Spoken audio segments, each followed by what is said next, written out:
Papa Joe Feliz.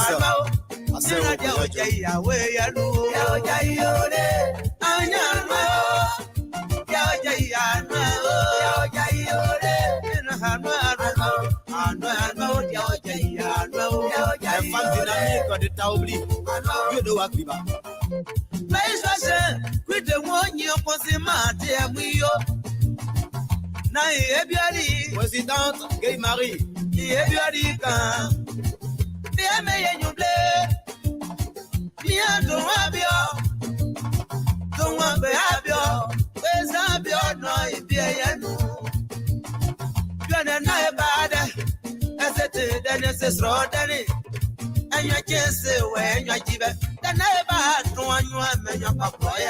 Tante Philippe.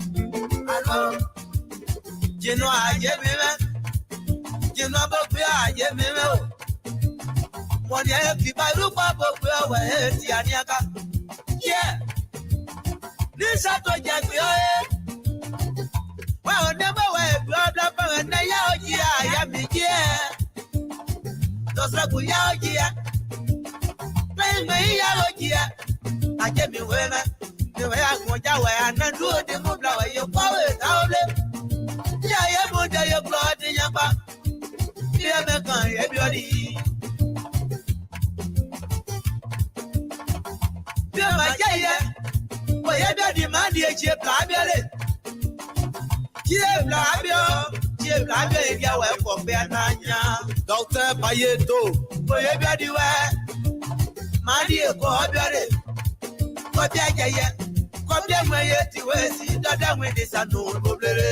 C'est à Marcel.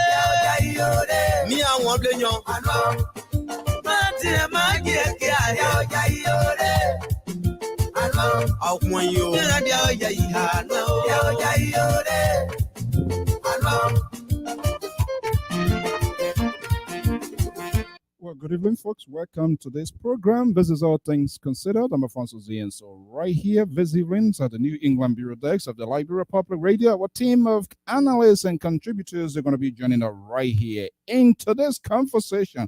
A lot is going on in and out. Welcome to the show.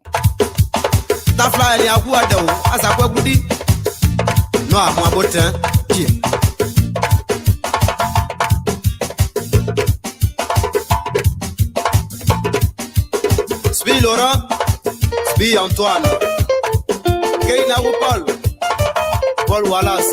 Coming soon is Talking Points on LPR. Our man Ben Tembe is based in Abidjan. So he's going to be coming up with that program coming soon right here on LPR every Saturday from Abidjan to La Côte d'Ivoire. Welcome to the show. Here we are again tonight. I told you guys I'm a traditionalist, so I love those traditional meat. Welcome, Seattle Thompson in the house, in the Bagley, walking, getting on a keke or by, I'm not sure she's in that category. But hey, they are our people. Welcome to the show. Good evening. This is Library Public Radio, and Mr. James, welcome to the show. Our man, senior contributor, is standing by in Minnesota, and very shortly we will get this ball rolling.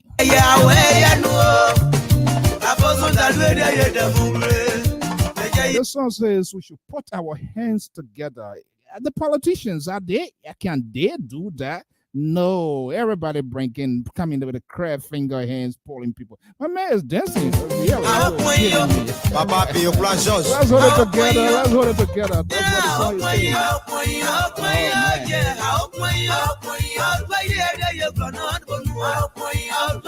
Independent Lives Up in the Garden City of New Jersey as well. And my own association, library associations of journalists based here will be coming to the best state of Massachusetts next door. This time I don't have to fly again, so at least it's good for me. And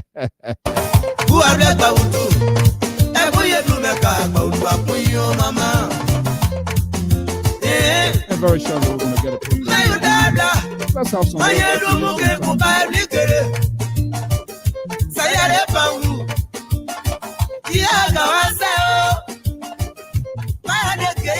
All right. What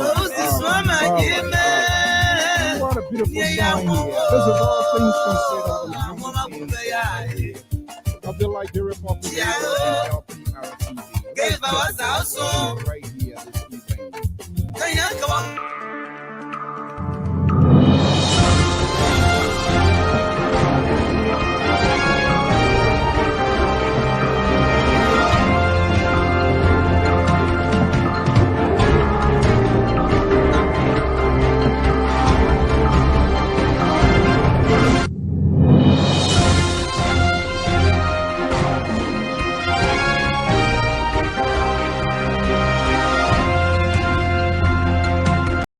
Okay, good evening. Let me bring in my man. I didn't know this guy can dance. Oh, man. Okay, there you see our senior contributor of the Liberia Public Radio, Mr. Gaia, is based in Minnesota. Good evening and welcome. Let me see. I'm trying to get Olive. I'm not sure why she didn't get the link, but let me just send this video. Try to bring up a on too, so we can hear him today. Oh. By George. By George? I'm picking up by George for you, Gary. I want to fire my shots first. You start in trouble. That wrong man to pick on. You start in trouble. The way you're moving with your gonglo and you see, my man, I went out today. Last week I got a whole studio set for you. I got a mic and everything. I'm all dressed up in suit because we're trying to respect. Please send me now your email link again. I can still hear this evening here after my send me now link again. Send me your email again. Let me see. Just send it to me and I will be monitoring there. I get tons of them here. Okay, let me be going while George. Good evening and welcome. How you doing, my brother? How are you doing? Good to have you here. Okay, this is all things considered here. A lot of crazy stuff going on. Kenya women in their fighting politics in their home too as well to make their voices heard. So this whole thing is not only Liberia alone. Everybody crying their own cry. Everybody want to be heard in what is going on. And I tell you, it is crazy here in the East Coast. Air condition not even helping out here, but we got to get a conversation going. Mali, African country, they're not for fun. Mali expelled the spokesperson of the United Nations missions over a tweet, which seems to be a breach of diplomatic channel or whatever it is. There have been a little bit tense between Mali and Cote d'Ivoire at the border in recent times. So they said no. And the junta, the military junta in Mali, put halt to all United Nations peace. The men, African men. But I mean, Latin strange. When the military takes over anyway, Africa, we don't care about. Just send me your email link again. Send me your email address. I'm not sure whether that's the right one. Send it. Probably it could be my fault. But just send that to me here quickly. Okay, all right. Oh yeah, I think it was my fault. So let me just just bear with me here quickly, and I'm going to send that here. Yeah, those people, man, it's crazy. That's why, so, folks, we want to welcome you to this is all things considered. A lot is going on in Liberia and other parts of the world. So, Robert Josephine, Ina. Okay, this is it. All right, check it out, and now we're going to be back. Okay, folks, let's take a quick break here. Let's have some little quick commercial commitments as we try to position. We'll be right back. This is Business Diary. From the West African nation of Côte d'Ivoire, Liberia Public Radio and Television present Business Diary. This program focuses on the activities of business institutions and individuals in society. I'm Jeremiah Soe Senior, CEO of All Nation Bank. It's been very good to have this business established here. We are 1 year since we opened here in Anono. There have been few challenges here that have faced in this country, and that is all about the language. But here instead, I refuse to be deterred. I refuse to be discouraged. I open a business and things have been fine. My name is Mercy Wangarilanga. I am a finance officer working for an international organization. I have a master's degree in business administration. So today I'd like to take the opportunity to talk to you about the COVID pandemic and how it has affected the business sector in terms of me working in an organization, an international organization. Don't miss out. Be my guest. It's coming soon on Liberia Public Radio and Television. Okay, that's Business Diary right there. Coming soon. Let me just get my mic adjuster here. Okay, let's see here, our guys are here. Let's get a program going. Our contributor is based in Minnesota. Sister Goya is here. Women's George. You may part George now run away. Let's go to Liberia, where our contributor as well, Madam Tu Robertson, is here. We say it on this network, the young generation. We don't want to be like those politicians. They just only need the vote from the young people, but they don't want them to form part of our national discourse. It is wrong. It is unacceptable. And we must give them I should drop. That's the Liberia internet business. My man, what Man, I gotta get it. I gotta get it. People sustain internet. I got the fiber optics under the Atlantic already. I just get the people the cable internet. Yeah, who can we? Who can? Okay, let's see. You are talking to a lot of people, Mr. So. They carry ear. Baby, they evening yo. Okay, gentlemen. Good evening. Welcome. Is someone close? Thank you. I may The sound is back. You get it? You're not getting us? The sound system is not really good for my end. I don't know whether you are hearing me. Yeah, we're hearing you. Can you hear me? The sound system is bad a bit. Let me see what I can do to you need to use a headphone. You got an earpiece. You gotta get Liberia now. This is Liberia or the network at times. Do you have an earpiece? You gotta get an earpiece. Let me see what I can get her message. You gotta get an earpiece, Olive, in order for us to, because if you leave there, folks, just bear with us. Oh, Liberia, everything. That is the beauty of the country, the uniqueness of the country. Let's not complain about it. That's what makes us different. I know. Our internet is not stable. That's why we're different. Yeah. Everything karakara. Everything karakara on life support. You know. Are you hearing us now? Olive? I'm hearing you, but the sound is fluctuating. Yeah. Sound is like not stable. Yeah. If it's just not working, then check the message. Check the message in the group. Message. Look at your message. Look at your message. Look at your message. Look at your message. And find that you need to use an earpiece. Maybe it will help to stabilize it because the audio gonna. Okay, so let's have a conversation here quickly here. All things considered, one of the things that we're going to be talking about here, there are a lot of things yet. I'm concerned politicians are taking over.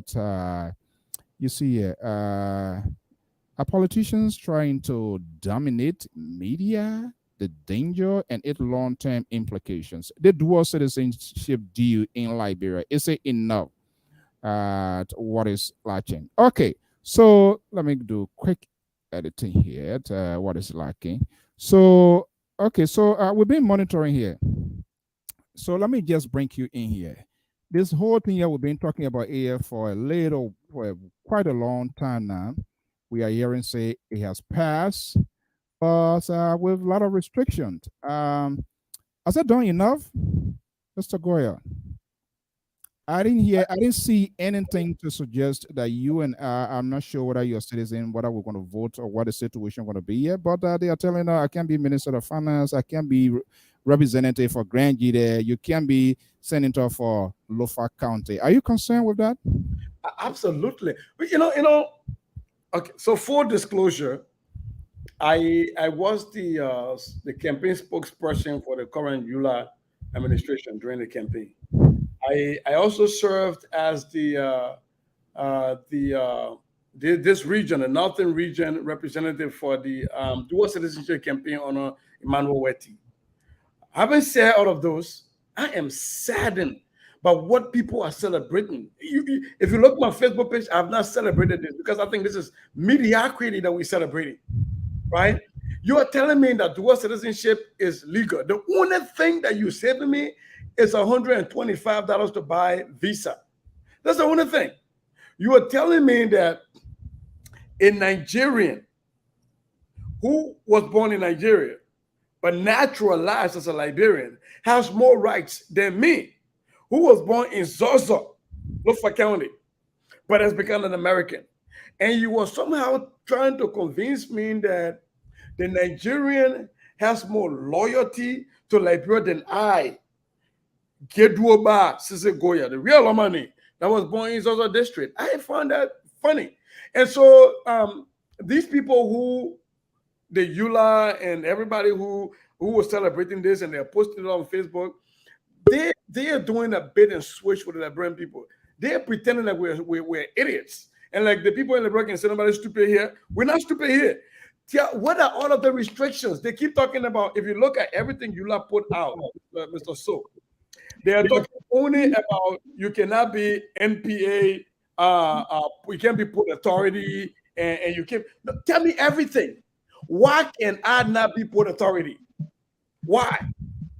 I don't want it as a person, but that doesn't mean we should stop it up from wanting it. So, this whole thing about, when we look at a half-baked issue and we celebrate it, is what's happening with this whole dual citizenship thing.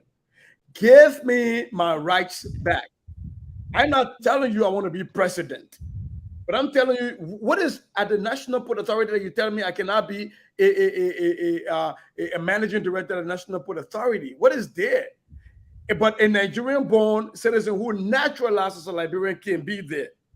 This is weird. I don't know why people are celebrating this, but again, this is why our people in Liberia keep saying the educated people fool us, because here we are again as educated people fooling ourselves. Okay. Olive, are you hearing us now? So I'm trying to get you, but the network is still kind of that's still good. But I can follow suit. Once the signal from my side is okay, yeah, we can lower the conversation. We can hear you clearly, but I don't know if you're hearing us clearly. That's we're hearing you clearly. Loud and clear. I'm not sure why my camera set to acting crazy here. I don't know. You want the citizen thing to really, and I agree with it.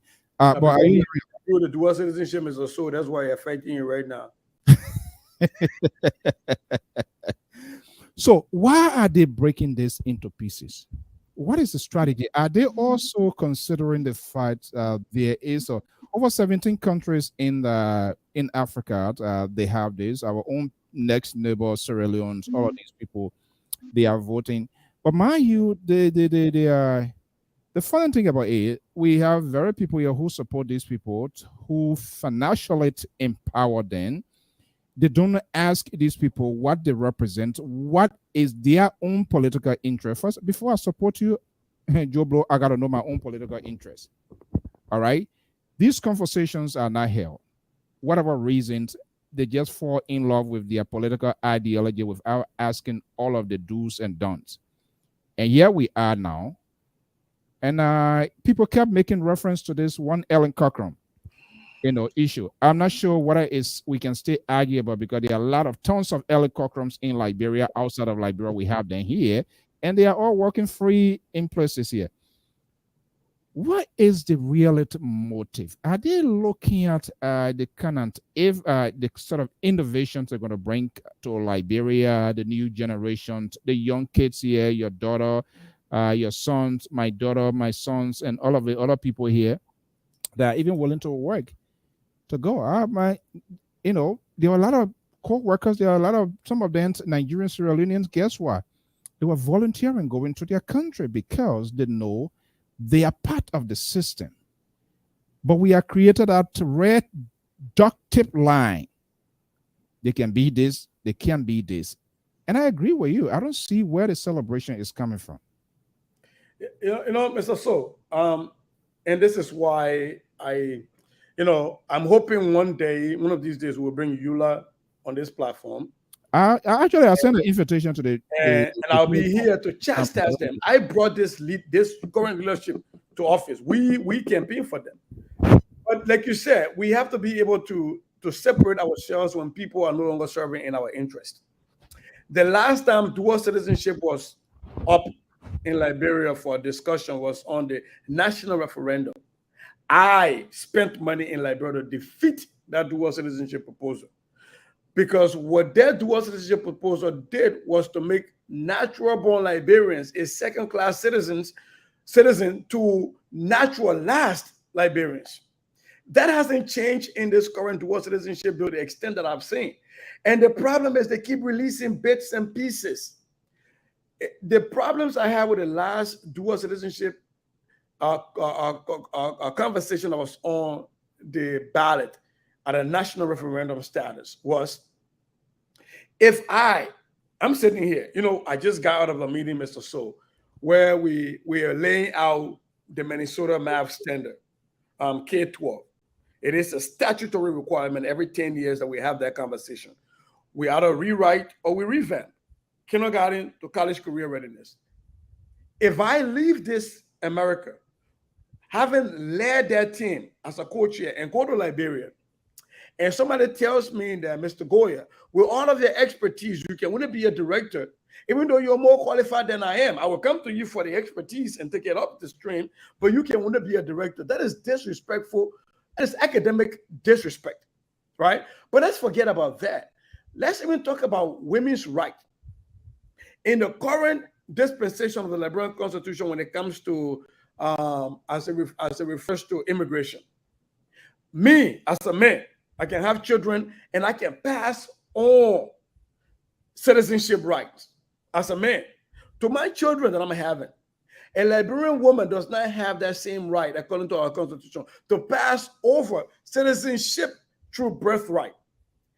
That was one of the points that we argue against. That was one of the points that we voted, that I pay money for voters to defeat. So this current one that comes out, if you look at everything they're putting on, Mr. So, I haven't seen anybody talk about that. They are avoiding the hiccups. They're saying, oh, why are they not with few limitations? They're not telling us what it is because they know that this is the exact, if it's not the exact same thing that the people went to the polls to defeat, it is worse than that. Why are they doing that to us? Why? People have to be, I will call my own bigger brothers when we're done with this because I know they're going to call me. But I tell people at the end of the day, Mr. Soe, we have to stand for the truth. What was wrong yesterday is wrong today, no matter who's doing it. If I campaigned last time to defeat this same bill at a referendum, I cannot be passed around celebrating it today simply because there are people saying, oh, dual citizenship passed. I will rather pay that $102. Matter of fact, double it. I will pay $250 for a visa to get to Liberia if I have more rights than a naturalized Liberian. I am a natural-born Liberian, and my rights are being limited while the naturalized Liberians' rights are being elevated. Why do we celebrate that? I don't know. Do people read between the lines, Mr. Soe? That's the $1 million questions. I'm in search of that answer, and this is why some of us we just do not take definitive position in terms of supporting people. Other people have that sort of quick decision-making process, They know Goya. Goya is very articulative, and he wants to be representative one of the districts in Lofa. And they fail to have a conversation to ask you all of the necessary questions, cardinal issues that are going to determine the destiny of our country. And more or less, politics factor in, and we make conclusions, judgment from one instance without any sort of survey, the data aspect of it to prove it, to say yes, if this goes this way. I doubt. And what is so interesting about this whole thing here, people that are having a conversation with in both houses, the upper and the lower, and even the group that very EULA, I've been part of EULA, I served on EULA Election Commission 4 years with this, all sort of stuff, do what we could do. Nobody has gone to the next neighbors to see what is working, what is not working, what is applicable, what can be learned from there, and that it will help to strengthen what they intend to do in Liberia. Not have happened. Let me try you one more time, Olive. If it doesn't work, then it means then Liberia, just Liberia. Olive, are you there? Yeah, I'm here. Are you hearing us now? You hear us now?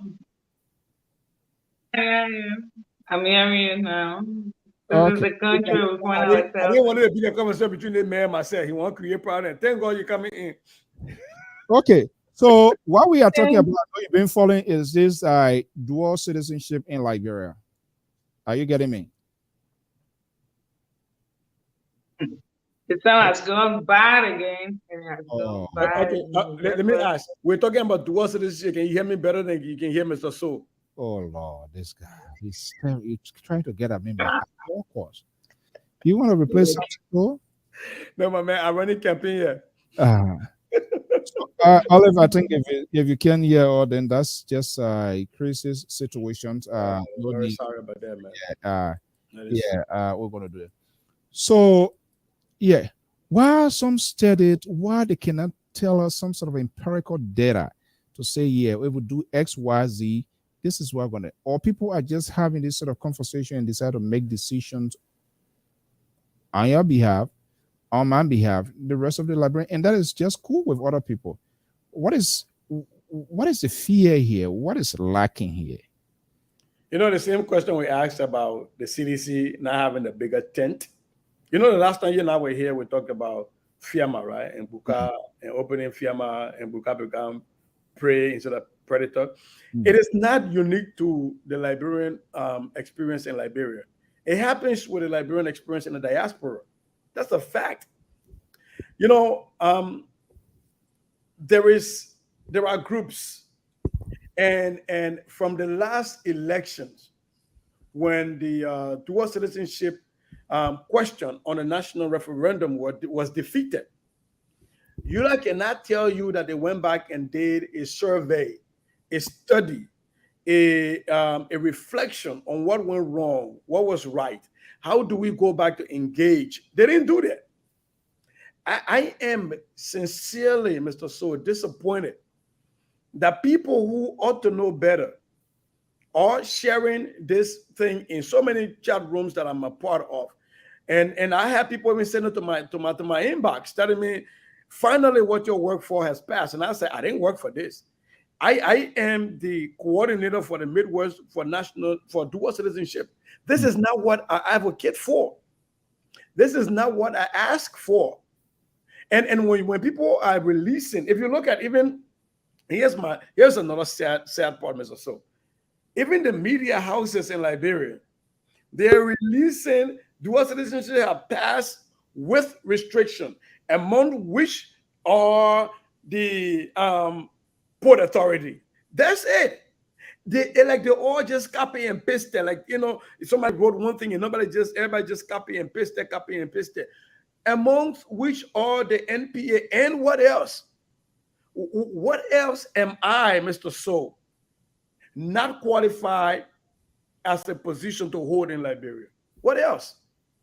And until these people can, you know, I'm waiting for them to get done with these Coca-Cola celebration. They go up. When they come back down and settle down, we ask them the hard question. And I'm hoping, Mr. Soe, that you will make every effort to get these people on this platform so we quiz them. You know what? Be celebrating.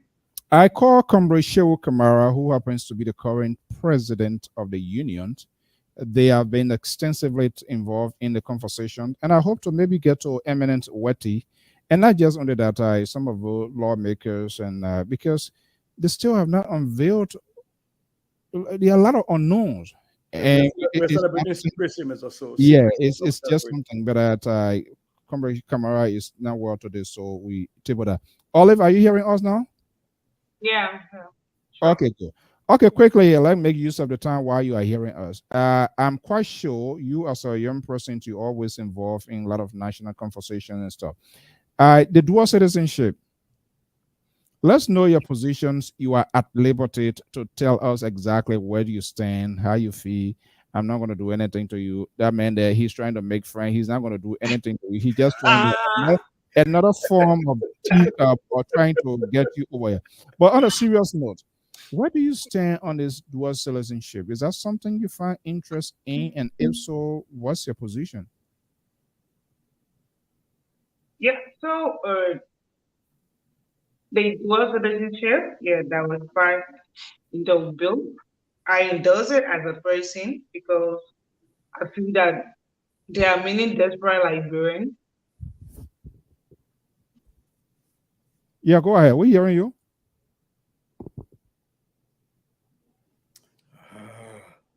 Oh boy. Man. All right. You know what? Yeah.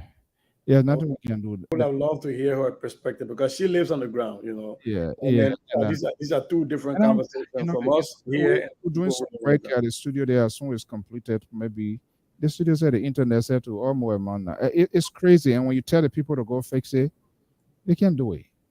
It's just the country is every system in that country is corrupt, is bad everywhere, not just only in government, private institutions as well. So, is it a negotiator? Are they unable to make the case? Is that a case to get us to be where we are? And they say, well, I listened to Akara Grace, some little post on okay, and these sort of conversation gonna, but they can't even tell it exactly. They're not even telling me if I'm a citizen here what I'm going to vote. Why can I vote? Why? Why should the greater portion that I feel as a Liberian, regardless of my status here, I'm unable to participate in that process?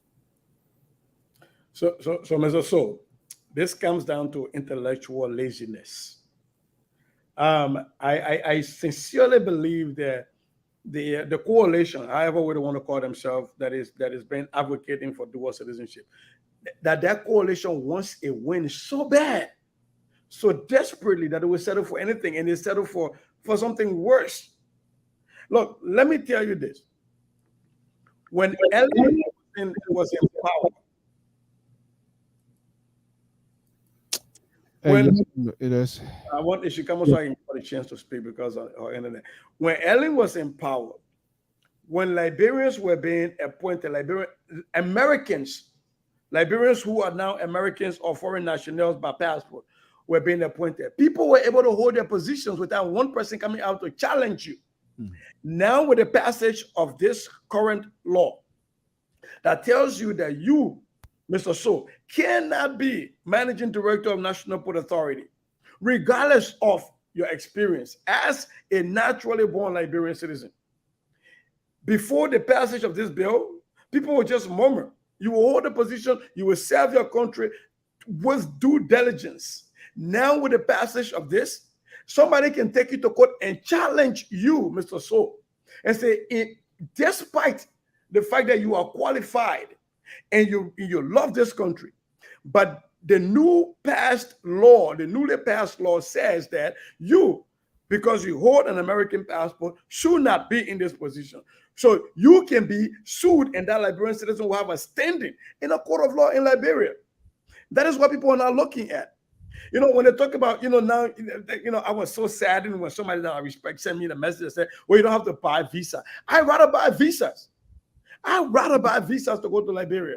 If that is what it's going to take for us to make sure that we go to the end and defend what it means to be a Liberian, a naturally born Liberian citizen.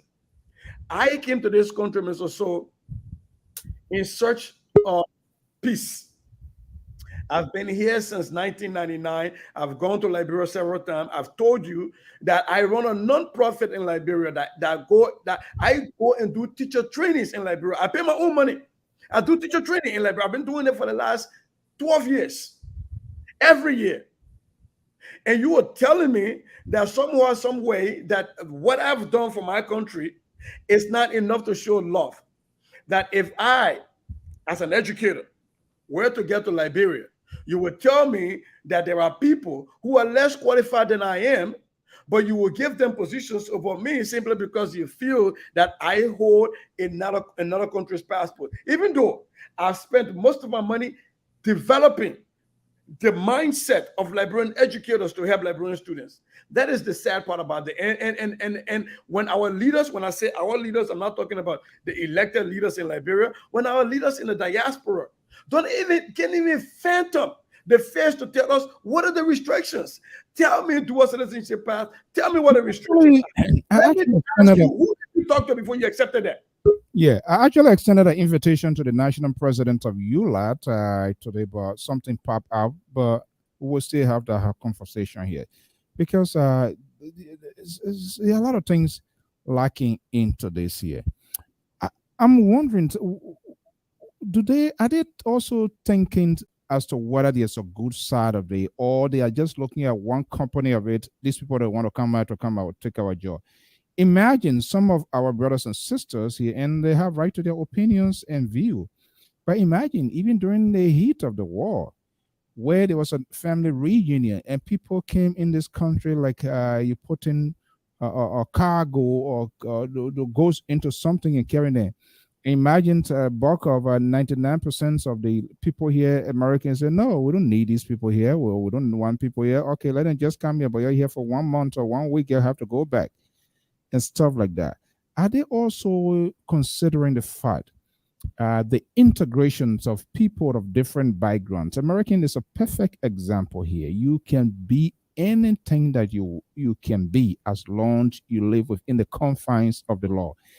And that's the welcoming of immigrants. As long as you follow the law, you pay your taxes, you do what you're supposed to do. Regrettably, most of these people that are in high-profile positions in your country, in my country, they got their so-called education from here, and they were the beneficiaries of all of these things that we are talking about today. But because of what they call this power, they want to hold on to it. They feel very insecure. Goya is qualified. Alphonso is qualified. Gosens is qualified. Eddie Tarawari is qualified. Sonin Dawson is qualified. So they say, okay, no, don't come. We can give you this. We can give you that. But in the meanwhile, when there's an outbreak of virus, we want you to send your containers. Send an A every week, every month, the call. You need to do this. You do that, blah, blah, blah, blah, and all of that. But still, this is not happening. So there is a sort of disconnect here. And I'm wondering who is facilitating some of these politicians that come to make sort of empty statement. They will flip-flop 555 times. Their folks, their supporters go in their defense and say, no, I didn't mean this is what I meant to say. This is not what I was saying. These seem statements of political correctness. Is there any other thing that we can do? Mr. So,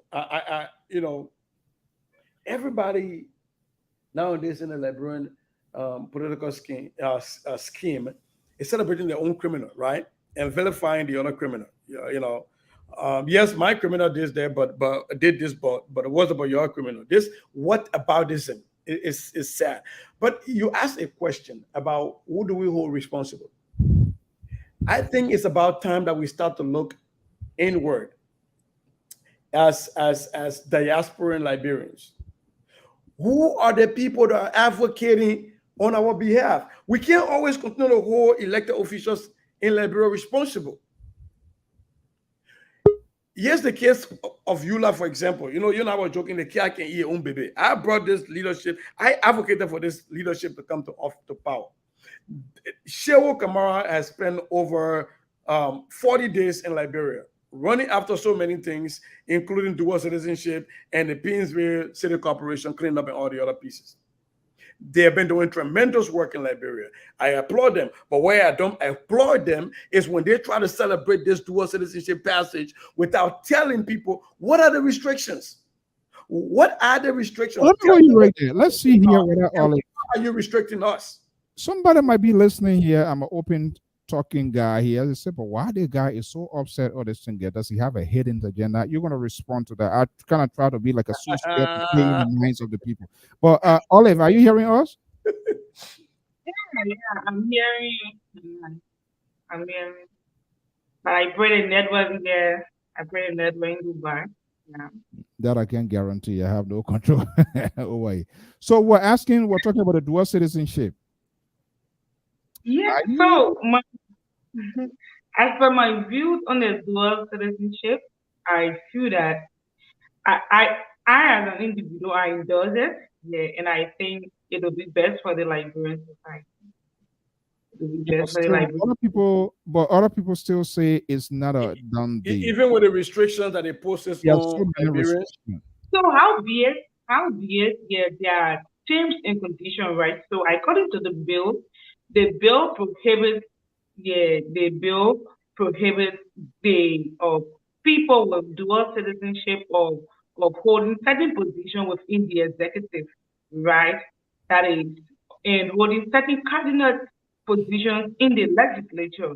That is the presidency, yeah, being a lawmaker, being a bank governor, yeah, the bill prohibits just and dual citizenships holder to maintain such positions.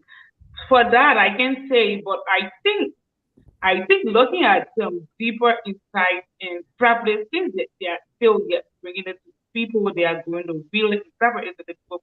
I feel that once a Liberian here is already identified by law, such person shouldn't be prohibited of holding any position within the country here because those outside the country, the desperate Liberians, they are also doing their best to try to cater to the families here and also contributing immensely to the growth of the economy of the Liberian society. So how can you prohibit such a person from owning certain cardinal positions within the government? Yeah. So let me ask you a further question, right? Mm-hmm. Okay. I know you talk about the restriction on government position. I don't want to beat that down, but was there anything addressed in the dual citizenship that allows you, a woman, a Liberian woman, to pass citizenship to your children? Just like me, a Liberian man can pass citizenship to my children. Because you know the Constitution right now, the Liberian law, immigration law does not allow you, a woman, to pass citizenship onto your children, just like men do. Yeah, but according to Article 28 of the Liberian Constitution, the 1986 Constitution, it says, and I quote, any person at least of one parent, of one parent with a Liberian citizenship, that gave birth to another person, that person is automatically, or that person becomes automatically a Liberian citizen until they reaches the age of 18, that is maturity, and renounce their citizenship. Right. So that piece, right? When you look at it, so it could be the mother.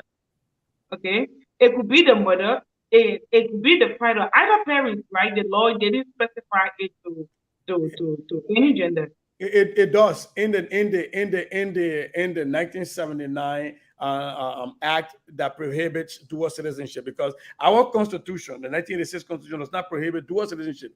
It's the Immigration Act that prohibits dual citizenship. So in that's the Immigration Act, if you look at it, it doesn't allow you to pass on citizenship from woman to a child like it does from man to a child. And that's the reason why the referendum, the last referendum, was defeated, because we all ran against that and said it was inequitable. But even beyond that, if we're talking about, in America, and people always bring this, so they always go do the comparison. So let's do the comparison. In America, ICC Goya cannot be president. Arnold Schwarzenegger could not be president. He was a governor of the state of California. He could not be president. Magdalene Albright, born out of this country, was a Secretary of State of these United States. So I can be a representative. Ilhan Omar in my state right here, Minnesota, from Somalia, is a representative. Right. But you are telling me that when I come to Liberia, that if I have the ability to be a director of the National Port Authority of all places, right? Who cares about the National Port? But they put that in there. Why was this National Port Authority? I not be an executive director of the National Port Authority if I have the intellect that you will hire me and I have to give somebody else the idea that will not probably be able to fully articulate it to be at the director level? Why? How is that fair to us? So today, I want to know your point here. Are you totally against the dual citizenship, or are you against the conditions and terms associated with the dual citizenship? I think the whole world has been poisoned. So I'm against the condition, but because the condition is in there, I'm against the passage. Because the passage came with poison. And I am not willing, in our Lofa County, I'm from Lofa County, and say, I came and become a man died, then I saw Babun Tete. I am not going to saw Babun Tete become a man died. So what are some of the backlashes that you foresee, you foreshadow, of which you are actually against this dual citizenship? So because for me, when I feel that it gives you the privilege to also participate fully within the national authorities of the nation, despite you are away in how does it allow me to vote? It doesn't. It only allows me to pay taxes. That is all it does. It doesn't allow me to vote. It doesn't allow me to become a legislator. So you want to tax me? Yes, but it gives room to huge international investment within the country. You know that, right?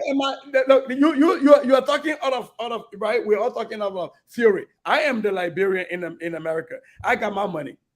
This bill does not allow me to invest in Liberia. How does it allow me to invest in Liberia?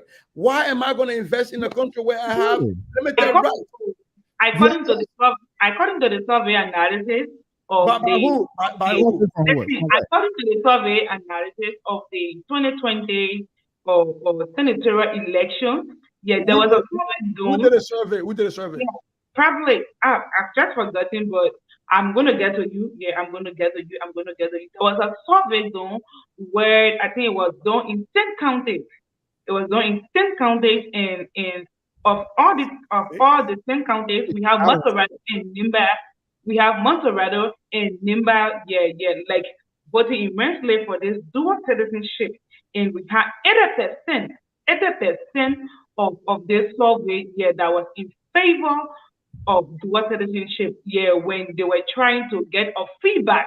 They were trying to get a feedback from the people. So like we have like 40% bill who voted yes to this bill, and the 35% female who voted yes to this bill. So then, I mean, if the Liberian people who vote, who vote or who give a feedback to this bill that saying yes, okay, our brothers and sisters who have fled the country due to so many reasons, some went because of civil crisis. Yeah, these are circumstances, right? People don't pray for them, people don't wish for them to leave home. But things happen. Other people seek greener pastures because they feel that where they are, they aren't getting life any better for themselves. So I don't know why you are. Olive, I'm a numbers guy, right? I'm a numbers guy. I like to talk numbers. When the dual citizenship was defeated in the national referendum, 14 out of the 15 counties voted against the national referendum. 14 out of the 15. And then I never saw it. No, go to NEG website. It's still there. It's still on NEG website. 14 out of the 15 voted against dual citizenship. It is still on their website. Because here is why I'm telling you this. I pay money in Liberia to vote against the dual citizenship. So I still got the data. I send money to Liberia for people to vote against that dual citizenship initiative because I felt that it made naturally born Liberians a second-class citizen in Liberia. So I still have the data. It's still on their website. Go check it out. 14 out of the 15 counties voted against dual citizenship in Liberia when it was on the referendum last time. So you think it is necessary that you as an individual, once you have another country nationality, you shouldn't be associated with a country anymore, like in terms of citizenship. That's not the point I'm making. I'm saying I want to be part of my country. You want to be part of I want to be part of my country, but don't make me a second-class citizen. So meaning, if the law should have been passed, there shouldn't have been any conditions, right? Again, that's not the point I'm making. I'm not saying there shouldn't be any conditions. If you listen, I said even in this country, I cannot be president. I said that. I'm saying that if you tell me I cannot be National Port Authority Managing Director, why? Why National Port Authority? Exactly. Somebody tell us that. Why? Agencies of government and private. That's the point I'm making. I'm not saying I want to be president. I would never tell somebody who is a dual citizen to be president in Liberia. I'm not saying that. Why National Port Authority? Can somebody tell me that? I'm waiting to get educated. Why? Then I think I have to do a little bit of research on that, because what I went to saw was being governor, I saw president, I saw being a lawyer. The National Port is in there. The National Port is in there. And the last one that was defeated, even me, an educator, could not be deputy minister in Liberia, education ministry. I would have had to be a director on a people that I would teach to be ministers. You strongly I am vehement, it's not strongly. I am vehemently against the current passage of the dual citizenship that makes me a second-class citizen. What we are saying, the sort of cherry picking at the date. Okay, we will put this one here. This one is good for them. This one is not good for them. They are not part of us again. I think that is discriminatory. It's wrong. Just imagine people who were professional. He was a teacher in Liberia and came here and still a teacher and still teaching. If the American are told you, okay, that you're teaching there, they just stay right there in Liberia. How you think for the past years he been going back to mentor, to train teachers? Do you think you are going to get that capacity to do that? So why our leaders are just only making decisions of today? Regrettably, they have their people too for political. I consider these are all more or less political. I talk to a lot of folks. Both this has been a long time thing. And when you listen to these people here, this sort of undertone message or what is coming from there is something, it's a soundbite that's been thrown at them by these politicians simply because these people are protecting their jobs. Period. That's it. Insecurity. Security comes first in anything. It's on the highest of the pyramid. Security comes first. If I feel insecure here, when Goya leave from here today and go visit Liberia and check it around and people, they found out his credentials and all of those kind of stuff. Wait a minute. Even the minister that he had gone there to see to help, that minister will feel very insecure. You will just talk to him for the first time. The next time when you call, that phone it will never ring. Why? Because Mr. Soe, you want your job. Mr. Soe, it's good we're having this conversation with my sister Olive, because there is a disconnect between what diasporan Liberians want and what they say, and what our brethren and sisters who have very good intentions for us. Like I heard from her what she's trying to get to, because when she started her talk, she talked about how she wants us Liberians who left the country to go back home and contribute. And if that is the common denominator, that is a good place to start. But I think where the problems come in, like Mr. Soe was saying, is when I don't want to put everything on politicians in Liberia, but when diaspora and Liberian leaders connive with politicians in Liberia to skew the narrative, then it almost looked like my sister and myself, we are disagreeing with each other on whether I want to help Liberia or not. Because the understanding that is being articulated by these crafty people, politicians, diaspora Liberians, have managed to confuse me in America and confuse Liberians like my sister. Because I know there's no way Olive doesn't want me to go back home and contribute to Liberia. There is no way. But people who articulate this and who sends out these messages, they are very crafty in splitting us. So for example, Olive, is that mine? No. Okay.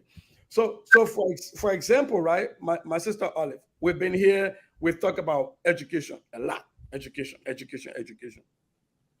I'm guessing that if you were to one day get up and say, oh, Mr. Goya is in Liberia, and he works here. He's doing. Let me put this caveat because I know Liberian people. I am a tenure teacher here, tenure chairman of math department, 10 years. I'm not leaving my job because this job I got is secure. I'm not going to work for somebody who will get up one day and say, Mr. Goya, I want you no more go back, right? But I'm just saying, if that were to happen, you would say, oh, I talked to that guy before. I disagree with this, he said, but at least I agree with this. I think he will be a good resource for my country. But if then the Constitution is saying that, well, Mr. Goya, you can come, you can pay taxes equally, but your rights as a naturally born Liberian citizen are very much restrictive compared to a naturalized Nigerian-born Liberian citizen. That is where I'm having the issues. You see, I don't think that somebody who has an American citizen literally was to become the chairman of the National Election Commission. My goodness. I'm calling about it new. I just about the thing, but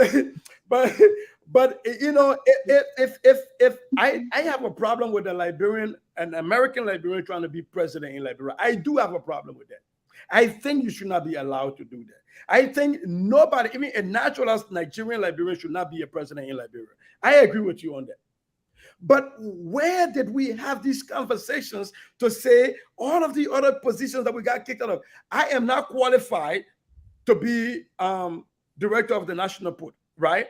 That's why I'm focusing on that, because I'm not even qualified to be that. Even if they open it to naturalized citizen, I'm not qualified.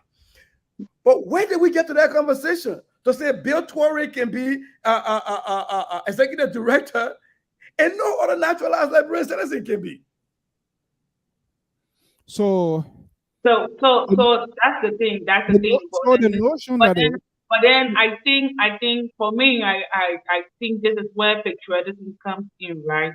Because then the bill has already been passed. Yeah, we are just discussing it, but it has already been voted upon, agreed, and passed into law, yeah, in our country. So I think for we the citizen, what we can do now, whether you are diaspora Liberian, whether you are here, whether you are wherever, right? I think this is where patriotism, yeah, has to be exhibited to the court, because sometimes not everything can be done in our favor in the way we want it. But I believe that we all need. The diaspora can be patriotic, right? I would the diaspora must show patriotism. Let's see how you can do your thing.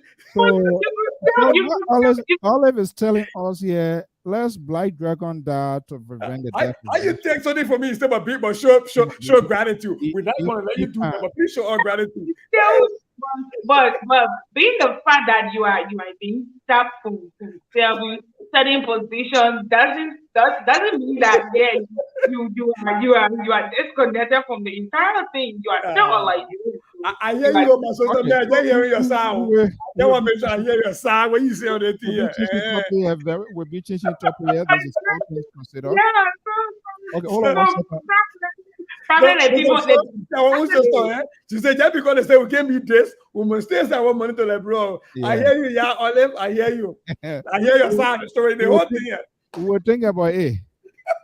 You know, it reminds me. One of my co-workers, he's a Nigerian, just during the heat of this whole thing, you know, some people, they just look at the face value of something of today and they don't even look at the long-term goal of it. Is it good? Is it bad? And do maybe sort of lengthy study. And like I said, I go around to see what is working. Imagine most of the parents, like you and myself, the children here, kids, they are professionals. They can be so much of a good asset to that country. My friend, a Nigerian guy, co-worker, during the Ebola, the Nigerians, professional, the young people, they put together and they went home to render services.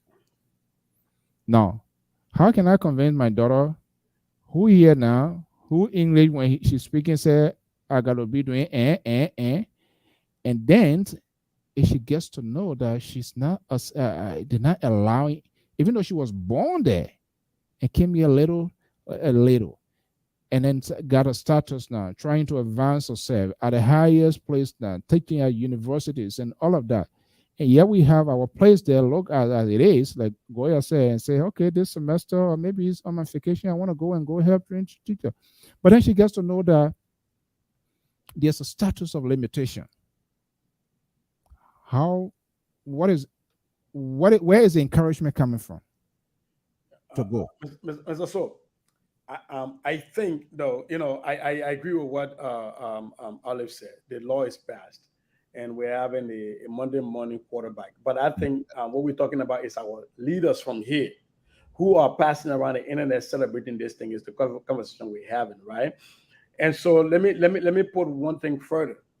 You were telling me in Liberia, according to the newly passed law, that I can come to Liberia, I can vote in Liberia for somebody to represent me, except I should never raise my hand to represent people.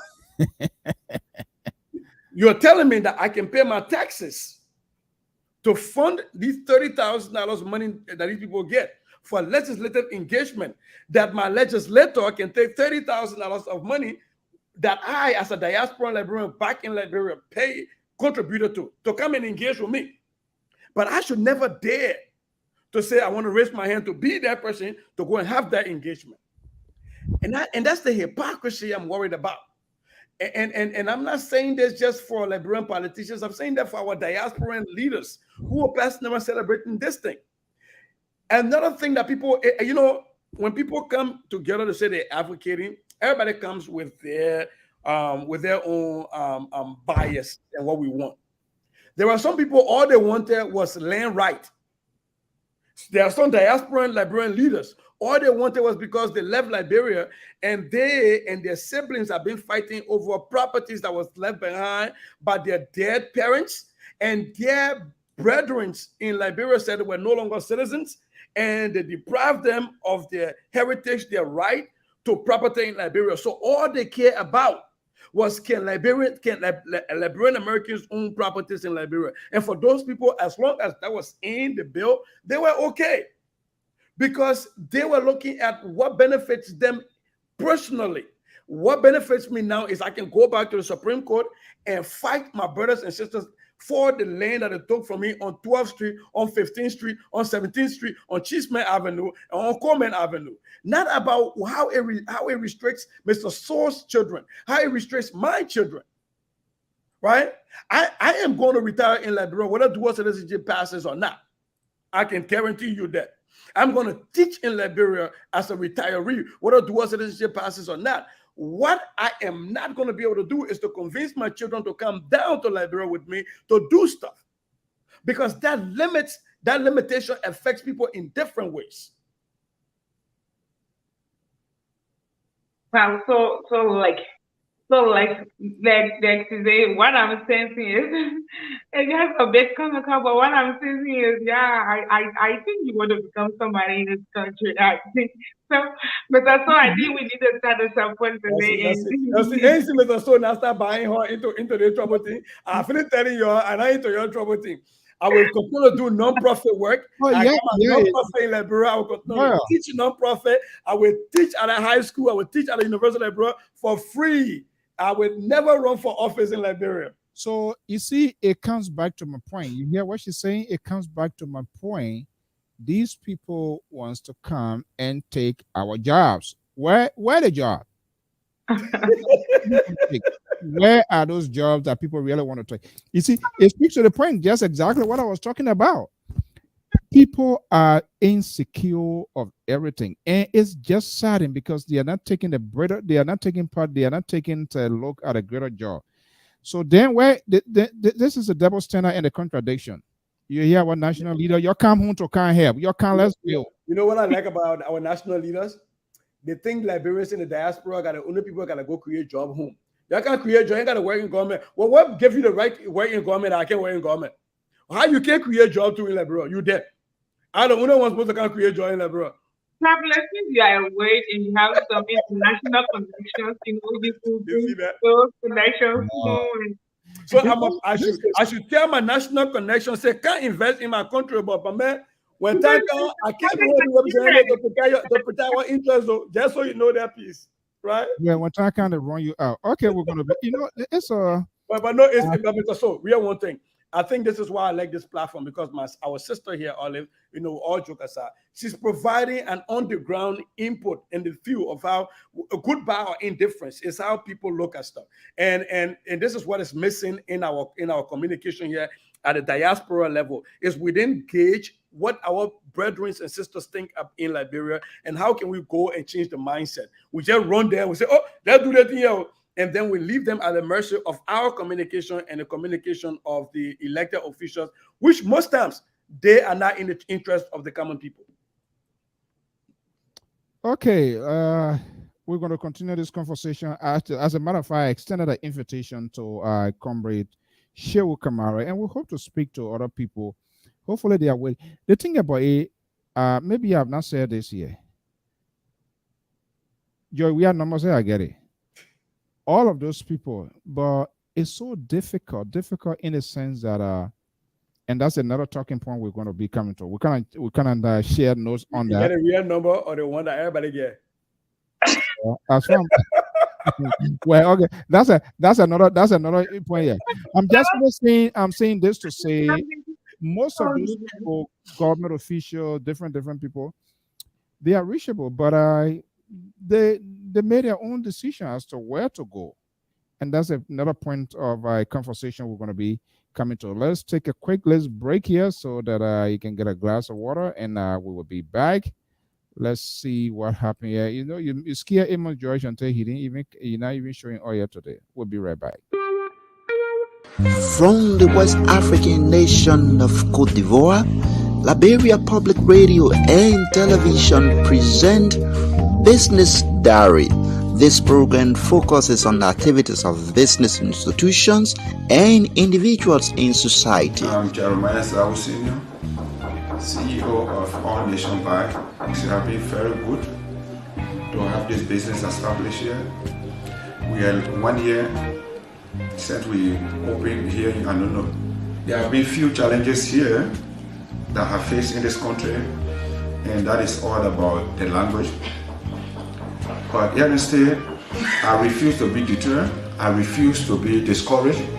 I open a business and things have been fine. My name is Mercy Wakaringanga. I am a finance officer working for an international organization.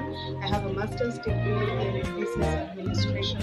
So today I'd like to take the opportunity to talk to you about the COVID pandemic and how it has affected the business sector in terms of me working in an organization, an international organization. Don't miss out. Be my guest. It's coming soon on Liberia Public Radio and Television.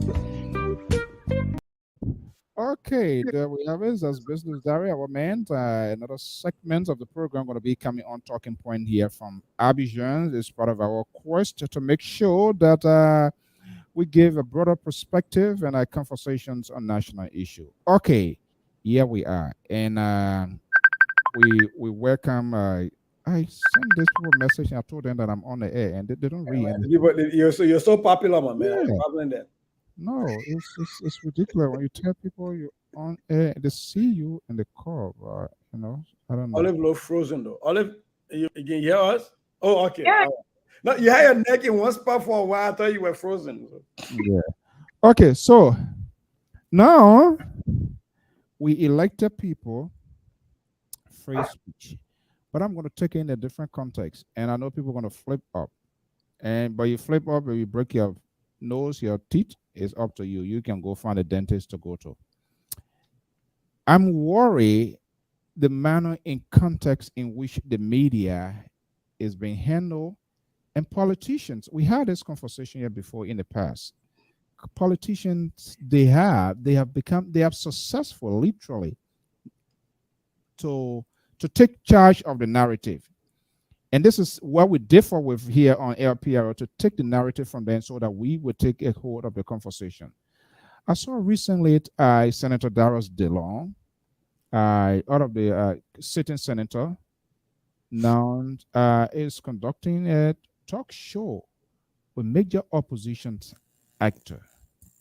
I find it very difficult to understand how we can effectively have these sort of conversations if we want to. Because I should be the one to quiz him. They are building, politicians are building huge media, multimedia network in order to enforce their messages and all of that. But That's my version of it. yeah, yeah, yeah. Why are coming? Why is this guy distracting us? He has a job that is secure for 9 years. It will never, nobody can touch it, nobody can do anything to it until he himself decides, say, I don't even want it or I resign, which is impossible. Why are they not focusing on things for which they are or they were elected? You're just giving justification now to tell me, yeah, George Weah can go, President George Weah can go, Weah too can use his leisure time to go to a studio and make music. And sooner or later, people to photocopy people. If they see you kind of popular with the people in their own definitions and context, the next thing, the 112, 103 men, one is out of there, the another 102, sooner or later, they're going to have their own talk show. Where does the media stand in the politics, in the conversation? Are we looking at the bigger picture, or is it somebody say, oh, this man, they hate the guy, yeah, they don't like him, and stuff like that? But where do we stand? I just feel that they are not doing their work it's supposed to do. We frowned on this here the other day when the floor hit Morovia. Akara Gray and Akara Gray, more or less, he should be worried because his job is like 1 year, couple of months. So I'm not sure why he too deep into the Darius Dillon playbook. None of them went around, and we frown on it. We're talking here now, hearing the other day to section that, asking if it is possible they can say something in the recast budget, which they have not done before. Why are they doing what they are doing to the people of Liberia?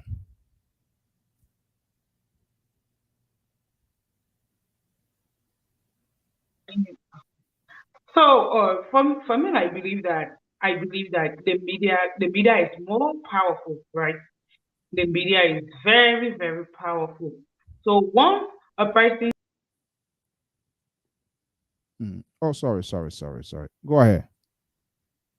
for me, I believe the media is very powerful, right? The media is the easiest way to get to people in and around the country, right? So I feel that our politicians, especially since we are getting towards elections, everybody wants to everybody wants to be re-voted into office, and everybody are trying to, everybody trying to gain a stand where people can see them and say, okay, this person is doing well, that person is doing well. We have to vote for him. We have to join his forces and push his agenda.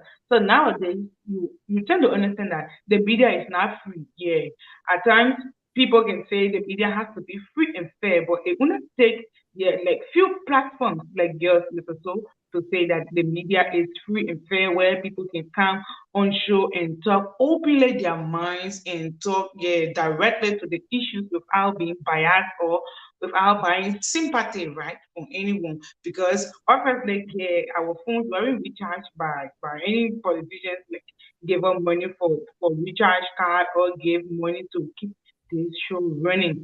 So we are free, we are open to say whatever we want to say. But most of the media's institutions are being sponsored secretly by politicians, right? Some of the some of the Okay. Yeah, sorry. I'll just try to get this in here. Go ahead. yeah, and some of the journalists are being supported strongly by politicians. Politicians give them scholarship. Politicians give them cash. So because of that, you will get to understand that instead of bringing to the table those burning issues that the country is faced with, telling these people to their faces and saying, look, you are not going by what the Liberian people expect of you. You are not doing the necessary things that you have to do in order to improve this country. Rather, you are deviating from the path. They will step on all of those issues, and because these politicians are supporting them fully, they are going to bring them as Jesus Christ to the world. Yeah. So I will make Goya to come in here, but I want to be a little bit concrete. I don't really want to be abstract in what I'm talking about here to give our audience a sense of what we are saying. So let's roll this here and see. And I will bring it, and then we can have a conversation. Citizens, respected, known as Ente Miata family, is our guest tonight. Later on, we have, I think, another guest or two from the Student Unification Party. But Steve Johnson is the host tonight. Welcome, the class Reloaded. We are on Bourgeois Radio FM 98.1. We are also on Voice of Liberia, Voice of Lofa on FM 99.3. Welcome to the class Reloaded. And we'll go straight into it. Steve Johnson, it's over to you. Thank you, Senator. And I hope we have everybody, pay their school fees and they're in the front row seat. If you haven't paid your school fee, you have to do so. But welcome to class, as we call it. We come on every Mondays, Wednesdays, and Friday at 8 p.m. Liberian time and 4 o'clock Eastern Standard Time. That is if you live in the East Coast of the United States. We're on Bourgeois Radio 98.1, Radio Lofa, Voice of Lofa, and other stations across the country. The Class Reloaded is a thought-provoking show where we talk about global issues, specifically issues affecting our politics in Liberia, the economy, and other social issues. So without much ado, I will go around the horn to have everybody say a word. I see our respectable Ente we have on the show here with us today. It's a pleasure to have you here, Ente. Oh, it's a pleasure to be here. Look, Sister Goya, are you hearing me? I'm hearing you. I'm waiting for you to finish. Okay, here we are in the proximity of elections, and we have been talking this thing here, how politicians has managed to grab hold of the media. They have been multimedia type corporations. They are using those outlets to get their own soundbite. You have a major opposition leader. And we'll continue to make reference because he's looking for the job that, not him directly, but his party or people that he align with, looking for the job that the Cuban has, and we all been frying on what the president is doing. You have a senator is telling our class Reloaded. Stephen Johnson with Unity Party and all of those folks. Is that what should be the focus of Senator Darius DeLonde after the defeat of the coalition or the opposition defeat in Lofa? And we have a consequential elections ahead. Why can't they get their butt up and go in the various political subdivision, the Joseph Boyka, the Ellis Kume, the Benana Ure, the Nyombi Kanga Lawrence, they all gang up right there in Monrovia, everything about Monrovia, and they think they can win George Weah and the CDC-led government. And they think by then having a podcast to just drive their supporters to cheer them up online, is that commensurate with the real vote? What's going on? I think, Mr. So, I'm not offended by this. I think I'm not even suggesting for you to be. No, hold on. I think you're reading way too much into this than I am willing to read into it. I agree with Olive. Look, let me say one thing. I think you and I texted in backstage about this.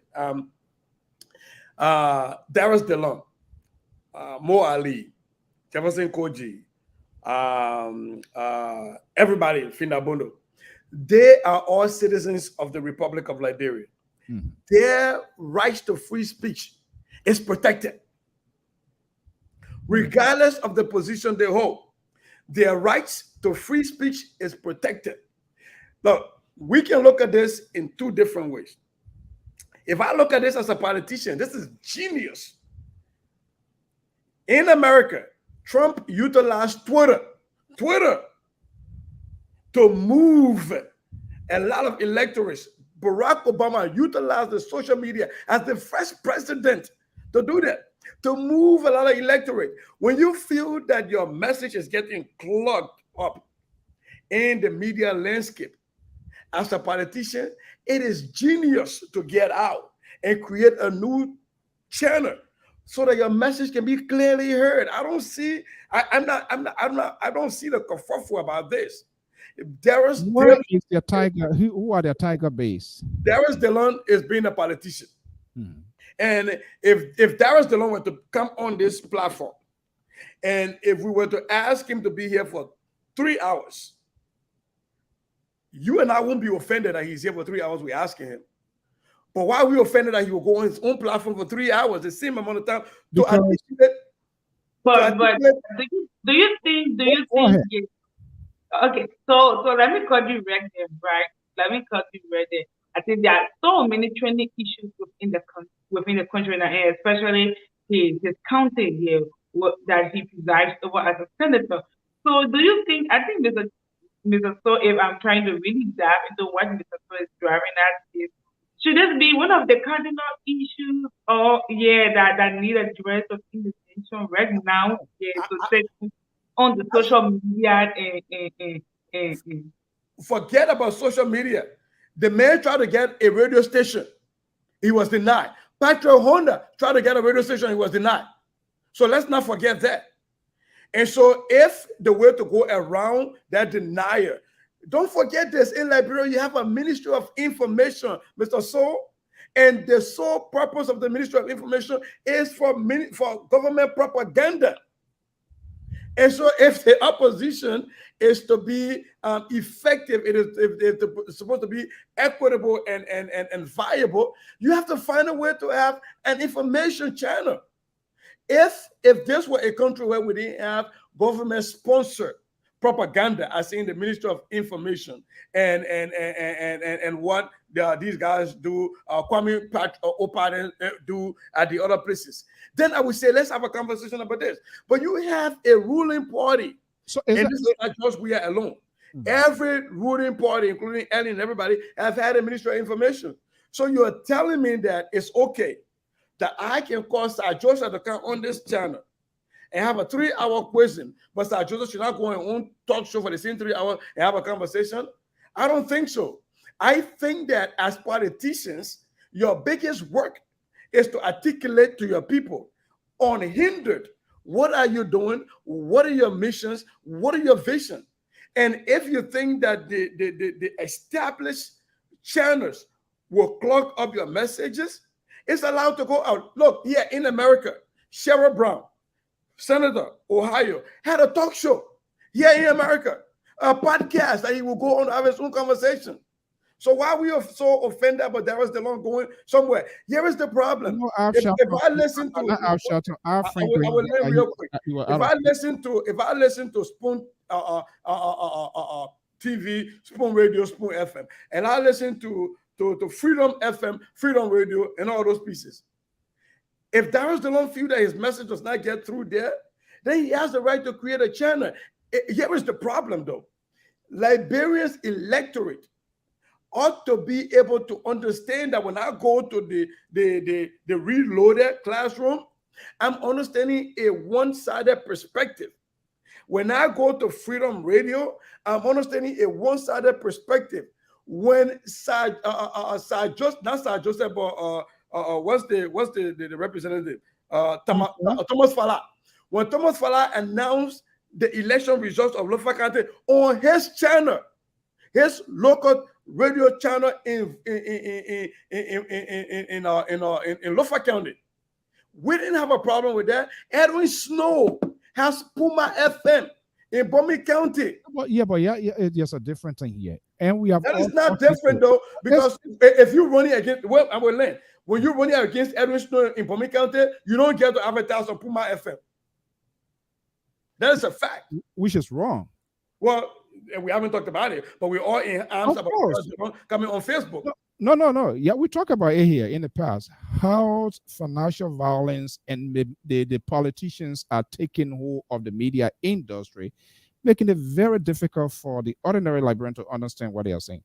He can build his network. I've been saying T5 doing this podcast. Look, there's a greater portion of it. If I can do podcast, Franklin, I want my uncle to do podcast. I get problem. I said, man, get radio station. I said, man, doing podcast. I said, Sarah Brown did podcast. Don't put my uncle in problem. I'm taking you. My uncle gets you brought your uncle that your uncle announced. You brought your uncle near your uncle announced. Look, on a serious note, here, there's a bigger picture to this whole thing here. I mean, the system is already been polluted in the country. So should we continue to add on it? I think there are so many ways. He can tell me that he been denied other places to go, regardless of whatever fall out between the and the spoon fog and whatever. That one, they were all hanging up before. What happened, what not happened, I cared nothing to do with it. But I think there is a greater portion here into what is happening. That he, excuse me, as a senator, as a sitting senator of Moserado County, he's a key player. So and you rightfully say, so who's going to question? To whom you going to be giving account? But that's the person that you view that message through. When Fox News interviewed Donald Trump here, we knew what person to read it through. When OAM interviewed Donald Trump, we know what person to view that through, right? We all understand that. So why we concerned so much? This is right. So let me ask the question here because that's it. When the man who was supposed to be quiz is now quizzing other people. What do you expect? Right, but when George we are who's supposed to be safe, go to fucking club and preach messages with us. Now we don't get a pastor that coming to complain about that one, right? And the man said he did. The man even said that 1 second. The man said he did how to call the thing calculus in high school in Liberia. He was taking over my position as a math teacher. We didn't complain. I was very mental over my math thing. You know, but the man a pastor, the man a musician and everything. But you know, that the man right, man. It's this right. It's a constitutional right. So is it okay? Well, again, if I'm saying it's okay, that would be me putting my morals on him, and I don't have the authority to do that. What I look for in the Liberian electorate is a constitutional. His right as a leader is constitutionally protected as a Liberian citizen to have free speech. Now, the people who vote on him, when they go and listen to him, and they listen to Freedom FM, and listen to ERBC, they have to understand that when I hear ERBC, I'm hearing government propaganda. When I listen to the Class Reloaded, I'm hearing Darius DeLong propaganda. As long as our people understand that, and it's our responsibility, when I say us, to tell our people that when they go to these platforms or these media houses, they should listen, but listen with an interpretive ear. That when I hear ERBC, I'm hearing government propaganda. When I go to Fokeklon and I hear the Reverend Bakube, I'm hearing government propaganda. When I go to the Reloader and hear Mo Ali and Darius DeLong, I'm hearing opposition propaganda. As long as we teach our people, we're good. I believe ANC. There's another trending issue, right? So when you were playing the senator live broadcast, and then I heard him saying that there was an invite to soup, and so it reminds me of a protest, right? Soup is station or national protest. So could it be that this project is being politicized, or it has an undertone that the Liberian people need to understand? Because if you have a stupid, you don't know that. They will not be a group politician. They will not be a group politician. You know everything Liberian is politicized. ECU, I can't be campaign Liberia. Okay, let me bring Mr. Joy here. I'm not sure which side he's going to fall because he ANC. Robinson, campaign Liberia. You're a group politician. So say. Yes, because ANC to get TV, I believe they get TV. So they get multiple TV channels. You know the millionaire partner. So you I won't be surprised when Congo TV start coming out too. I see you. You have me follow my papa. Sorry, Uncle Joy, how you doing, baby? How you doing? I'm sorry. Look, the storm knocked our internet down. Saying yesterday, I'm using my data. So that's why I see. Look, let me say this. For me, I'm being on the record. I call on George Weah first. I want to do some record. I said the church should not be used because I said, we did not elect this man as a bishop. We elected him as president. So if you want to speak to us, you want to criticize someone, he can use the bullet paper. I said, the church, I said, for me, I have said it already. The church will be no dignity for Joy Williams myself. Because if he stands behind that pulpit to criticize other people, then of course we have the right to criticize him and say what we want to say against the church. Because he was not elected as a Christian president.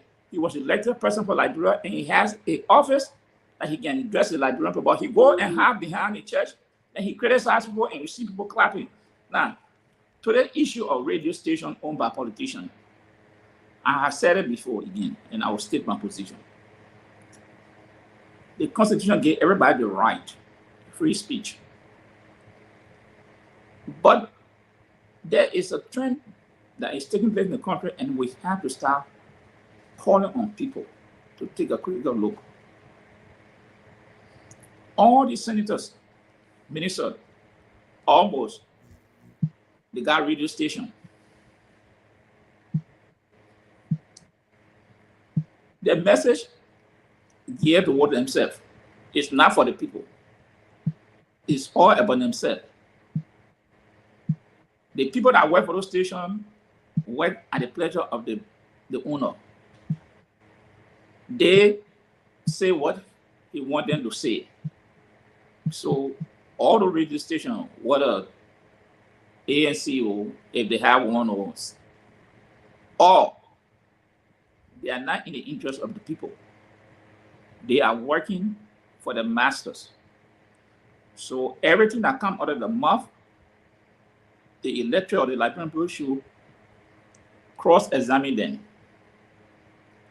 Because, and the reason for this thing happening, there are one or two reasons. You see in America here, if CNN grant airtime to the Republican, is required by law. They extend an invitation to the Democrats. If they turn up, fine. If they don't turn up, that's okay. But they have to give that same portion of time to the other party. It is not like that in Liberia and Africa. We have a popular radio station that is solely funded by government money. But it has always been the way that only the government in power uses that station. They do not take any announcement or any other program from opposition, which is absolutely wrong. And these are things we have to try to speak to correct it, because if it is popular funds, then there should be no restriction. But Joy, hold on 1 second, please. All of you want to make your final comment. I know it's late in Liberia before you take Yeah. So I think I wish you with the soul. I wish you yesterday within a chat where a student who came from Maryland County contacted me, and then he was appealing to my local NGO that he wanted to follow education here at the Tubman University, but then his dad and mom were in the capacity to do that. I think his dad passed off already, and it is only his mother. So he appealed to me, he met me, we talked, and I think I forwarded the information within our chat room, and I started to advocate, meet with one or two persons, and thankfully, by God's grace, we were able to secure for him a scholarship at Tubman University. So I'm just saying there as a concluding statement, as a practice statement, that we don't have much to spend on our people out there to help us to run our dream. So my NGO is open. We don't have any support from anybody, neither from government officials or private investors or whatsoever. So this is my appeal to our viewers, to everyone here that follows the show. We are really appealing that we can get in contact, we can get in touch with well-meaningful Liberians who want to see young people, not from the political perspective, but young people who are really eager to push for change, like my institutions, to try to reach us, to try to extend their helping hands, because sometimes it sounds very crazy. Imagine a struggling kids like me trying to come up in a society, and then my peers are reaching me because they see me as a point of contact. They are reaching out to me to provide assistance to them, and I don't have the financial means of doing so. So I cannot do it on my own. I need the help of everyone. I need it, whether financially, whether morally. I need the help of everyone. And come September, we have our best motivational speaker competition coming up. Yeah, this program is designed to promote peace because September 21st is celebrated as International Peace Day. So we always host this competition for the day. Yeah, to promote peace among young people and in the Liberian society. So it was nice being in this platform. Yeah, and I say thank you to you for providing the young people the opportunity as a representative in person of me to always contribute to the show. Absolutely. So we'll definitely connect with you, and hopefully we'll make plans as well for the pending program for September and see what sort of coverage we can also do. That's what we don't want to leave the young generation behind in the rebuilding process or in making new Liberia. Thank you so much. All right. Okay. So, Pa Joyce. Yeah. So as I was saying, all the media, all the body politicians, if our people put on their cap, they won't follow them. Because either side coming from, the honest truth will not be there. They will only be speaking for what they believe in, what the people should expect from them. Whether it's true or not, they will put it out there. And those kind of information, it level the people to counter-check those information. Because here's the thing here. Sergio can go and talk on his show. Nobody will be there to question. That was when it's on his platform. Nobody there to question. But you don't hear the guys. I may be wrong, but I have not heard that was there on Sergio Soe and other senators articulating what they're doing for that country. What they're doing for the country. They even speak to one another. So how they get I'm not even talking about speaking to one another. But as a stakeholder, maybe Cesar will help me, maybe I'm lying. I have not heard that was still on Sergio Soe talking what they want to do to help Mosorado. What they have put forward in the house to help Mosorado into the budget. What they put in that budget that will go to certain area of Mosorado that will give that area a facelift to go back to the people and say, look, this is what I advocated for. This is what people should expect in the budget. You don't see people discussing actual politics. When they go on the platform, they want to talk in general. The budget. But what are the plans you have for Bensonville? There's a hospital in Bensonville. What are the plans there? Okay, in Johnsonville, Cruiserville, what program have you put earmark that will have a direct impact on the people? I don't hear anything from the senators. All they do is make a whole lot of noise. Budget. But what is there? Everything. 30K. It must be led by the president. Everything. The president goes this area. And I was sitting there the other day when I listened to Senator Yombe Kanga talk about $4 million was put in the president's budget for tour, the last county tour. That money should have been used for electrification or solar light, all that kind of thing. But where do you see the impact of those things? Where's the accountability? Nobody go on the show to give the citizens the breakdown of the money. Nobody. And they are the representative of the people. So creating your own platform, yes, that's your constitutional right. But the information you put it out there, how credible is it? How honest you are with the people? It's just there, I'm going to talk to my people today. I'm talking, this is what I'm doing, this is what we want, this is what the government doing, and this is what I'm doing. That's it. So the proliferation of radio station by these people, They are doing it for one reason. And the only reason is to lie to the voters. Because if they don't do so, it will become difficult for them to be re-elected because people will start challenging and people will start questioning on issues. And since they can't go, they have their own radio station, so why do they go on private other people's radio station or private radio station? No, they will not go there. And the people that work for them will not answer the tough question.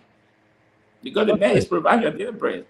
It's not America that you say, oh no, this one, my boss told me I got to question him.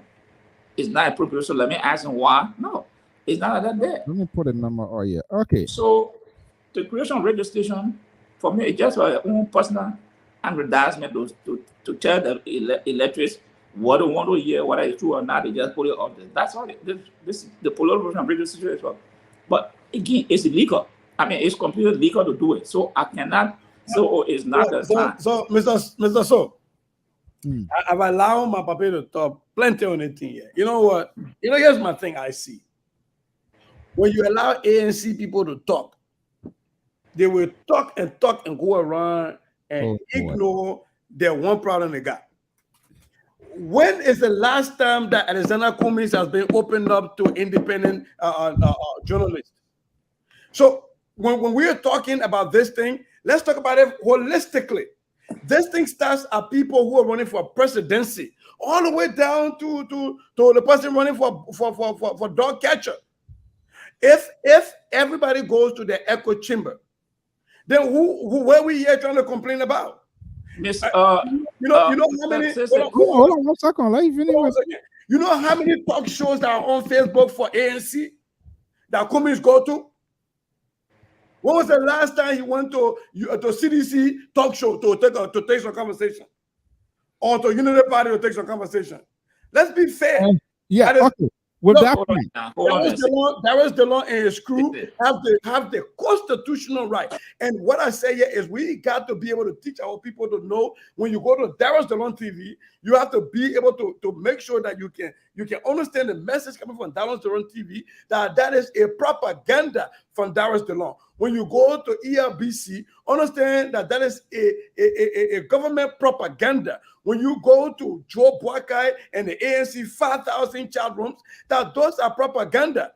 We cannot come here and try to pretend like Darius DeLong is the one. Where our own political candidates don't even go to these places. They will not go to the echo chambers. Sissy, respectfully, I would disagree with you. I said here, I'm not questioning Darius DeLong. I said I listed everybody that had radio station. I'm not concerned about Darius DeLong. You listed Alexander Cummings and ANC president. I said every political leader. Listen now. Call Cummings. Let me hear you call Cummings and all the ANC. Sissy. I'm going on. You don't have to put words in my mouth. Okay? Okay, hold on 1 second. Hold on. Let's neutralize the conversation. No, hold on, Mr. So hold on. No, wait, I'm getting a call here. I put a number. Oh, whip away here. I'm gonna come back to you. 612 number. Are you there? Yeah, I'm here. Okay, good evening. What's your name and where you calling from? Yeah, this is Terry calling from Minnesota. Terry, good evening. Welcome. Good evening, Mr. So. Thank you for having me on your show. Go ahead.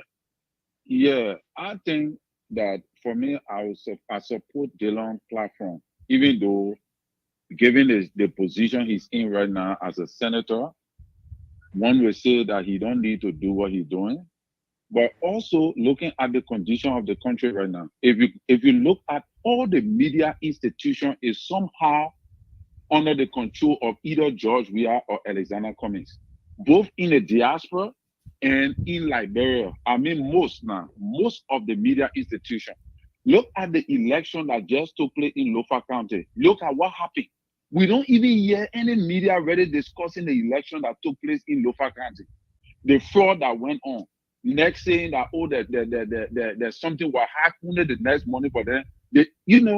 There have been so many things. Every time I turn the radio station on, I even get on Facebook. If I'm not hearing comments, I'm hearing Weah. Nobody is actually really discussing the ills in the society in Liberia, what happening to Liberians. Nobody discussing it. People just promoting comments or Weah. So you know exactly that this media institution have been bought. So listen, so is it whatever that is happening, do you think is it right? What now? For which one right now? I mean, I don't get that. No, you say you are not decisive in your support, but there's a clause, there's a condition that attached to it. That's what I'm asking. Is it right? No, it's right. Like you guys are saying, what you guys are saying is true. That the man have is right to have his own radio something, or to have his Facebook platform. He have the right to do that. It's legal. More to that, we are hitting the political season. Everybody is pushing right now. Joseph, but to be honest with you, I am supporting Joseph Boyka for the for presidency, not re-election, for presidency. But Joseph Boyka have a very weak team. The whole unity. You see, party, this is why you Liberian people, you're hitting on the slippery ground. You know very well you support somebody, but there is a big clause that could be an impediment to this person, even if he or she is support. But yet and still you are consistent to support. So why are you indecisive? That is not an indecision. And mentor you who is supporting. How you call it indecision, Mr. So? I'm supporting him because I feel in my mind that he could do better. He could. Because he could do better. What's the meaning of he could do? What is the meaning of he could do better? Mr. So in my mind, Joe is better than Cummings. Because for he added the whole thing. And I discussed trouble. But in my mind, Joe could be better than Cummings. And that is my own. Is he stronger? Is he more stronger than the man will be more barrow medicine than the current barrow medicine? I want to believe that Joe is stronger politically than Cummings in Liberia. But when it comes to Cummings, Cummings do not have the experience, the political experience. Look at what happened to Cummings the few days when he went to court over that situation. Look at how he fumbled. Look. Your whole life on the court. What happened? The little thing that went on, Cummings broke down completely. He lost focus. And Liberia politics is take a strong man. You can be weak. All right. So wait now, let's get it right. So who is weak now? My man, let him go for ANC program time on all this show today. I think Cummings need more time in the Liberian political landscape because he do not have that gravity, that control in the Liberian political Joseph Boyka, Ambassador Boyka, does he have one? Cummings no, Boyka, does he have one? Yes, Joseph Boyka have long-lasting experience in the Liberian political system. Let's put the experience aside. You were talking about strength, weakness, and all of that. That's what I want us to talk. They are all compatible. I don't want leave one behind. Let the man go. I beg you. The weakness that I sense, Mr. So, one of Joseph Boyka's greatest weakness is Henry Costa. Let me be open to say this. Oh shit. One of that is the main reason why you see the CPP is divided. And they are heading downward to a crash. Is it good? That is the reason why is it good? Is it good? Is it good or bad? It's very wrong. But I don't think that they noticed that was coming. So okay, hold on now. Yeah, before I go to the next caller, because you know the rule of this network here, all must be held accountable, including myself. You know very well it's bad. You know very well because of Henry Costa. So are you telling me if Joseph Boyka is elected today, with Henry Costa, would Joseph Boyka undo Henry Costa? Costa is not a platform. I don't want to believe so because Joseph Boyka might have think in your mind that Henry Costa is a political Maradona in the Liberian politics, so he could use him just to get to power. Okay. And after he gets to power, he could put him on the side. But that was a detrimental strategy. Yeah, so too much uncertainty in your thing here, Terry. Okay, thank you so much. Let me come to the caller and then I'll go back to my analyst. Gentlemen, I'm going to be coming to you. 503 number 8164. I don't know strength versus experience. Well, we're coming out like almost like Donald, Barack Obama and Hillary. Hillary, when we experienced, we saw what happened. 503, are you there? Yeah, Mr. So, good afternoon. How you guys doing? Good afternoon. Go ahead quickly, your point. Yeah, thank you. Yeah, Mr. So, like, just what you guys saying in studio that this afternoon. You know, our country, one of the problems for me I see with our politicians, one of the major problems I see has to do with lack of law for country. Both of these guys that call themselves politicians, that destroy our future, especially for we the young people. We in America here, we work 18, 16-hour job every day just so that we can take care of ourselves, pay student loan here, take care of our family back in Africa. And these guys still sitting out in like what's some of them in government, like this young brother that talking about Joseph Nyumabwaka. Where in the world in the 21st century that a country that's still trying to develop want to elect 80 years old man? And the people say, oh, look at Joe Biden. Comparing America now with that of Liberia. I'm saying this to say, Mr. Soul, that our country today, when you look at the Liberia, when you look at the population, majority of the population of our country are young people. And then when you look at the human capacity building of the young people in that country today, even when you go back to 1960s to present, we still have gap. Young people still struggling. We still suffering. There's no politician even thinking about building the capacity of young people. No. You go to River G, there's no vocational school. You go to some part of Bapolo County, there's no daycare for children. When you go to some part of Maryland County, there's no hospital for our mother to go there to born that baby. Our sister then to go there and born children. But you understand, we got politicians talking about they got the experience, they qualified, the education is there. They had a contact outside. Like the coming people always say that to us. There is the other student brother here talking about just when you walk out for God in heaven's sake. How can an old man that the oldest man in politics, Mr. Soul, the oldest man in politics that sat down and looked at the CPP that came together with a notion to make President Weah one-time president for God in heaven's sake, and he guys couldn't even compose themselves. As a young man like me and Mr. Soul, that alone, I can never ever look at these people and have no credibility in them. Because if these guys can come together saying that they are the alternative to the Liberian people problem, but then their own internal problem within them cannot be resolved. Like this today, I was just reading a statement from Musa Hassan Belede about the opposition. And yet they say these guys cannot put that out together. Just as Nyumabwaka has failed our generation, has failed even the people of Lofa County. Go to Lofa today. Go to Lofa today. Lofa that people used to say somehow when I born at that time, they know Lofa was the breadwinner of Liberia. Go to Lofa. What kind of fun we get there? I'm here in New Jersey. We go to New Jersey to buy Billabong. We go to New Jersey to buy pepper. We go to New Jersey to buy okra. Everything we want to eat as an African. We take it ourselves. Go to Lofa today. Just like Nyumabwaka was agriculture minister. He even got 200 acres of land that people can say, okay, that's a farm land from the former vice president. I'm saying just to say that. My man, don't carry your pressure. Oh, we get insurance for that. I was just about to say, I hope sometimes break my heart as a young man because thank you so much. I feel like with all the young people, all these smart young people graduating from colleges, there's no job. Some of them reaching the age 30, 35, going to 40. There's no job. They have never achieved, even to say this is my first job I ever getting in my lifetime. And then we still got people sitting out in the developed country where they came here, people gave them opportunity. People created opportunity for them.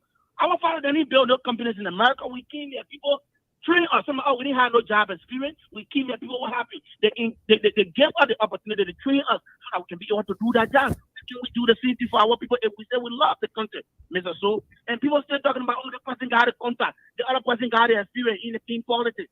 What kind of experience you got, and then you cannot even bring your own people together, Mr. Soul? Thank you so much. It's frustrating. Well, let me not take all the time. Thank you so much, Mr. Thank you. So, Goya, are you guys there? I'm hearing you. Yeah. This is what we are talking about here. This is some of the danger. They call it, gotta wait here there for a while. We gotta wait. This is the danger that is in our society, or that has engulfed our society with these politicians, these self-centered politicians who only propagate ideas when they are seeking for political offices, trying to get hold of the media so that they can properly coin their tone, and everybody will fall in. And that's what we are saying. You listen to this young man. For God's sake, I don't want to sound ridiculous here. Joseph Boyka cannot and is not able to lead our country. It's so disappointing. And I know people are going to get pissed to see George Lobo and other folks still. When do they not have the potential to stand? And one of the main things that even disqualify this old man to be the president is when your own person that you served 12 years came right here on our feet and said it is a time for generational change.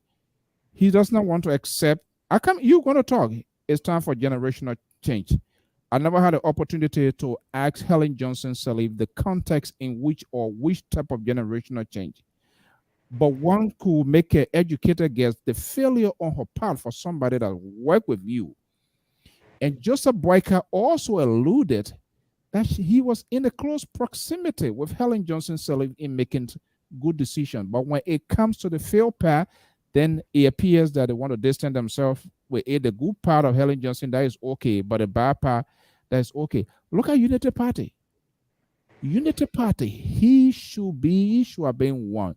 There could have been the adequate preparation with him and Helen Johnson Sirleaf to prepare Unity Party to be a party of institutions and not an individual like it has been happening in the past year.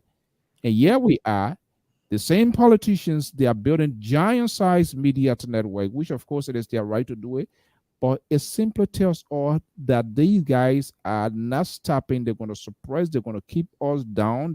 Those who want to be kept down anyway, they will do it because nobody's going to define me who I am. I can define myself who I am. Mr. So, I think there is a lot of unfairness in your analysis. First thing, let's put this out here.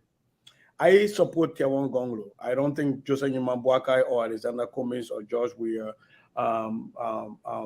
present any higher credibility and love for country higher than Tiawan Gonglo.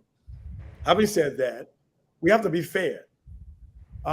Because Madam Sirleaf comes out and says there needs to be generational change, and somehow we take that as a verdict to mean that Joseph Nyimambuakai is not qualified to be president. I think it's unfair. You have to look at that in several lenses. Was she protecting her children? That she came on national, international media to say they were corrupt, that they stole. That could be a reason why we brought in the uneducated and unsophisticated generational change. Did you get the generation ready for the change? Or did you abruptly bring in a generation because you wanted to change? See, those are two different things. But here is a bigger conversation to be had. See, I'm not one of those that like to have the ageist conversation that says Joseph Nyimambuakai is not qualified to lead because he's old. I think that's disrespectful. I think it is the same way when you tell people they're not qualified to lead because they're women, or they're not qualified to lead because they're Muslims. Or I think we start to go down a rabbit hole. What I've always asked the George Lobo and the Unity Party folks is, tell me, articulate to me, pretend I'm an idiot. Tell me, how is Joseph Nyimambuakai Unity Party different from Ellen Johnson's Unity Party? Because the point you were making, Mr. Soe, was that they want to claim the credits, but not the baggages of Ellen administration. And I have not found one Unity Party executive that can articulate to me the difference between the Ellen vision, 12 years of the Unity Party, and how that differs from the Joseph Nyimambuakai vision of the 12 years. I like for us as Liberians on these media platforms, and especially for the Liberian Public Radio, to be able to have a conversation about the way we move Liberia forward, not necessarily against who should move Liberia forward. If Joseph Nyimambuakai can come and tell us how he differs from Ellen in philosophy, in ideology, and in the way he was going to process policy, then let's listen to that. If he cannot do that, then we ought to tell him he's not ready to lead.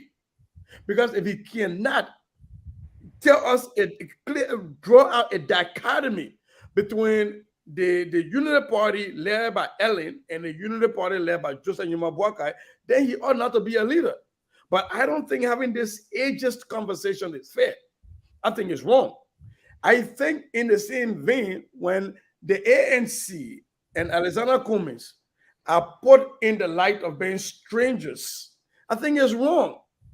I think it creates a problem where people who are qualified are judged wrongly on how long they've been in Liberia physically, versus how well they understand the Liberian problem. Right.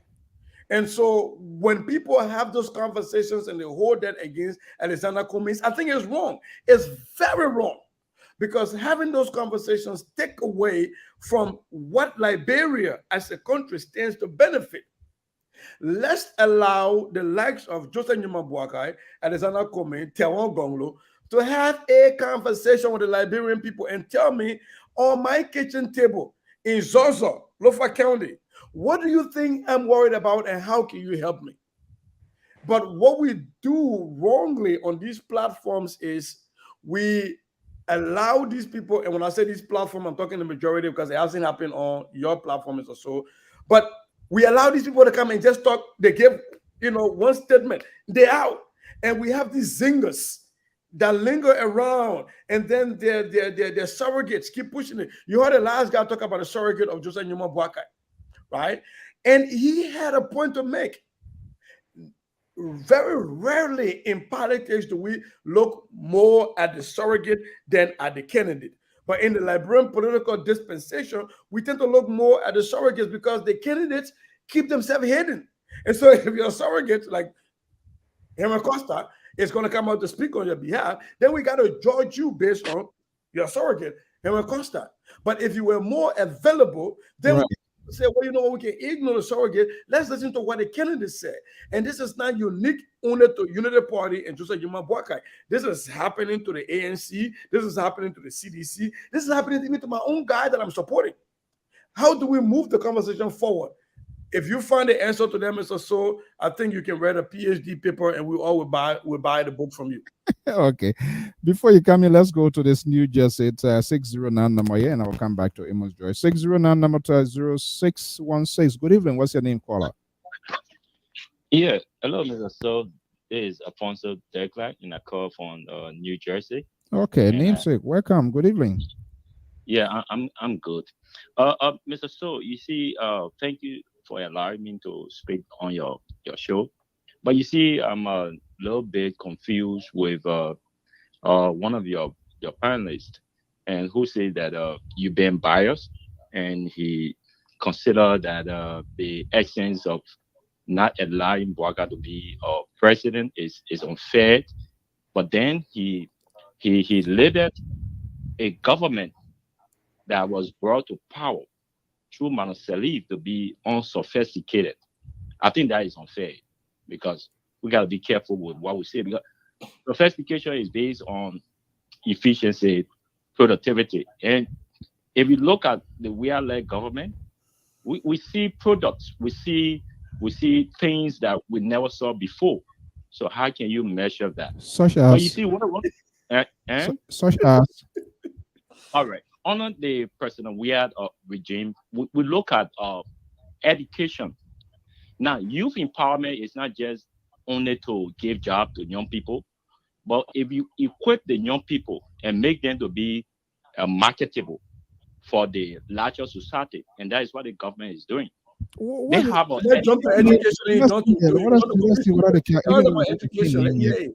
we can divide road. Nothing is guaranteed. Say whatever they want to say here. So let's start an example here. Where is you? Let's start an example here, so we can, for clarity and for the good takeaway of our audience. You want me to give you the examples of what the government is doing currently? You just spoke about education. Give us one education. All right.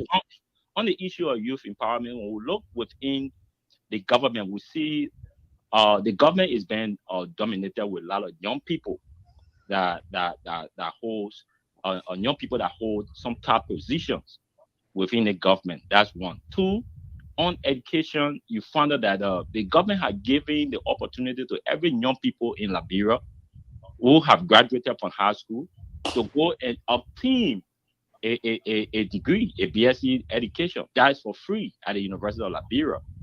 And two, when Madam Salif left office, the educational level, the percentage of our educational system was at 38% when Madam Salif left power. You had a lot of deficiency. I was a classroom teacher when I was in Liberia. There were a lot of struggle with the students Any performance when it comes to student performance, it was that difficult because the mechanism and support was not there. The student were not they weren't giving those support. Under this regime, you found out that for Manuseli regime we have wired. Under this regime is wax, which is twice difficult than that of the previous exam that students have been taking. When you look at the wax and you look at the performance of students under President Weah regime, you find out that students have performed more. They have performed than that of students in Manuseli. And when you look at the hardest of subject, the physics, mathematics, the records are there when you go to the wire. Iri Boto, who is the chairman for evaluation can I ask this guy a question about education statistics? Put into the system for making students to have those flowering. Hold on 1 second. Let me bring in one of our guys. Yeah, let us not roller skate here. Another teacher is here because I see him walking, moving left and right here. My brother talking about you were teaching in Liberia. Let's talk about educational statistics. You're talking about achievement. Do you know that achievement doesn't happen overnight? So when a government is in place and you put in educational process and priorities, you don't get to see that in 1 year, 2 years, 3 years, but sometimes 4, 5 years. So are you claiming that when George Weah came to power, immediately the educational policies he put in place were responsible for the gains that he saw right away? Or are you not mindful that educational policies affect gains along the way 3, 4 years, 5 years later? Yeah, can I come in? Yeah, go ahead quickly before. All right, thank you so much. I think if I design a strategy, and if I have a long goal or strategy, and then I'm hopeful that within the period of 2 years, I will receive results. I won't come out to education. The system that Honor Man rule is a mess.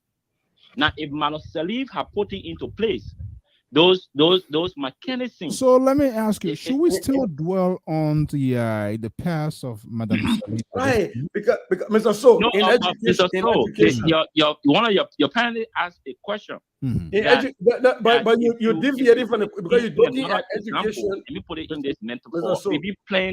If you plant a okra, you don't expect it to education grow. Is not okra. That's what he's trying to insinuate. That no, I don't think that's what he was saying.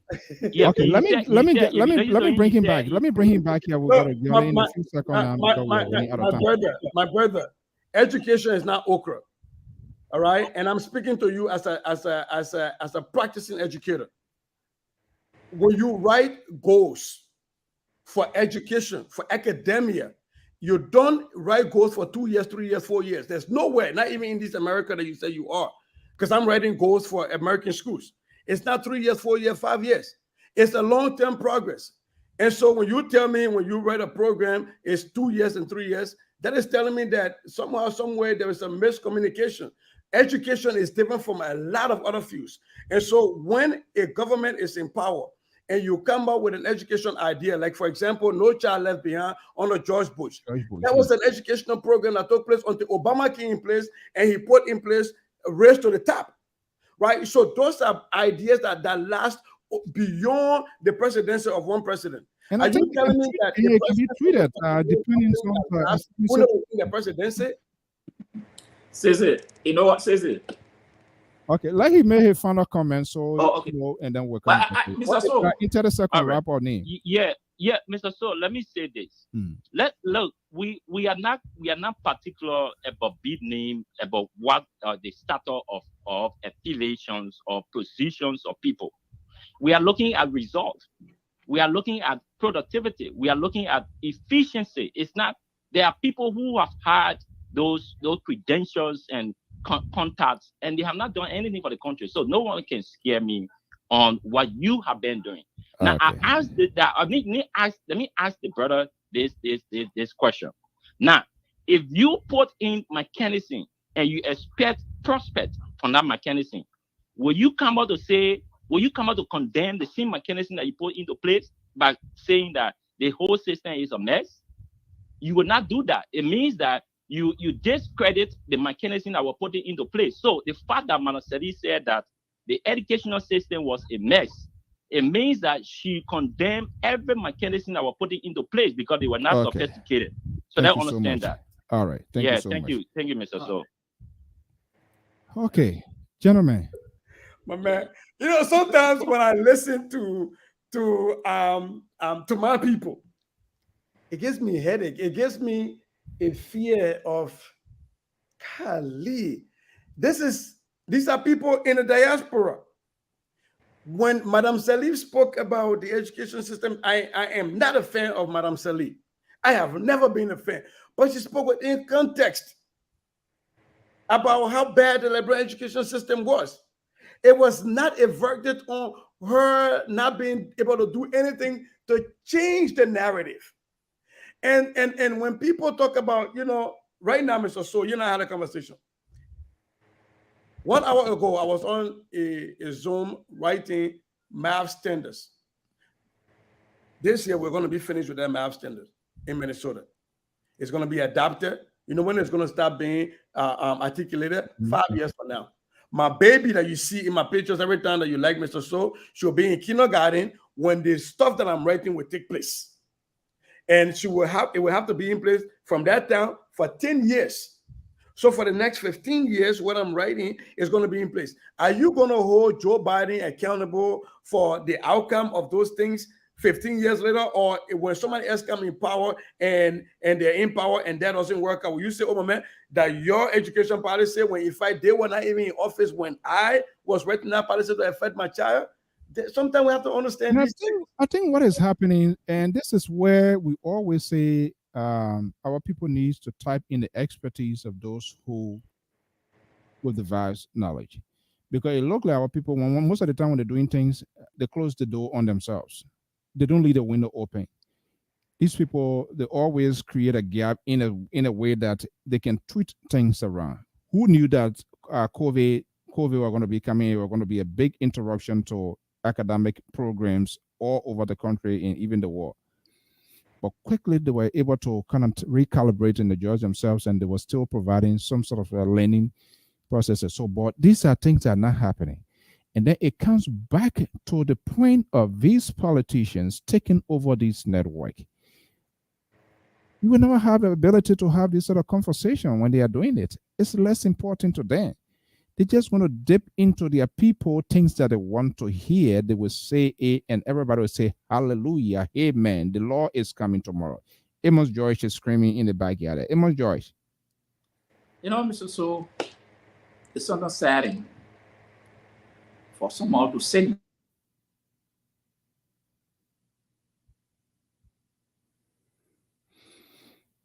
What happened to your phone? A bit frozen. The man said the storm. You know, Georgia for the trouble. Yeah, they had a storm. They wanted to run the number off with the vote and all of that. They just had a serious storm in Georgia. Yeah, there's a storm that he told his assistant. Okay. So you know, Mr. Soe, when we started this conversation about politicians owning media, I was huge on protecting the free speech rights of politicians. But my man, after this thing we just went through with this conversation and these people calling in, I really believe that, and now I changed in my mind because these are people that will go to you because you bash me. No, but Mr. Soe, you know what? That's the beauty of this network. Mr. Soe, that's the beauty because I as a human can look at the prevailing data in front of me and say, oh no, this is what the data say. I need to follow this. If these people, my man, you probably always like something. You know, somebody was talking. You know, where you like you call that. Yeah, what you say? Call back. If trouble man, that don't mind. If people, Liberians that have this mindset are the ones in these echo chambers, they are in the Darius DeLon class reloaded. They are listening to the Puma FM of Edwin Snow, and they're listening to the Freedom FM and the ELBC and everything. We have a problem. We have a lot of work to do as you, especially Mr. Soe, as an independent media house. We have to educate our people. There is a lot of work to be done, because I just listened and I was like, holy smokes. Is this how we look at things now? We all go to our echo chambers. It's the Fox News and the MSNBCs of the world now. We just go to our echo chambers and listen to people who validate our viewpoints. And we live in our own world. Yeah, and I'll pick your call because you already. Let's see here. Hello. Hello. Hello. You can hear me? Oh, man. If I'm hearing you, I'm trying to get your attention. Hello. Yeah. Hello. Okay. Yes. Okay. Good evening. No, the question I asked you, so I gotta blow alarm before you can take my phone call. That Aliyu on the line. So make me to be blow. I only told you there was a person on the call, and so yeah, your alarm there. You can blow here with me, my man. Go ahead. How you doing? Why is my Uncle George so quiet on the show? Is it because his Senate bearer is begging for inclusion in the Joseph Imabwaka camp? Is that why he's so, quiet? But listen, you guys, again, I don't know whether this is important to you guys, but you guys should not pay attention to any group of people who are going with statement that Joseph Imabwaka is talking to Arizona Cummings for any kind of union.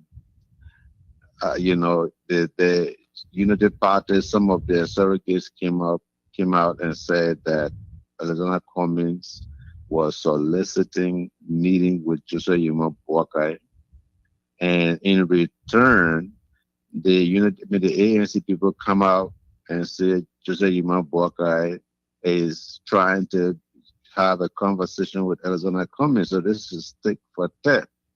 As far as we are concerned, and all of you know, I'm not a Unity Party partisan. However, we get inside information. There is no such conversation of Joseph Imabwaka dropping out of the race because Cummings wants that. We have not even talked about that here.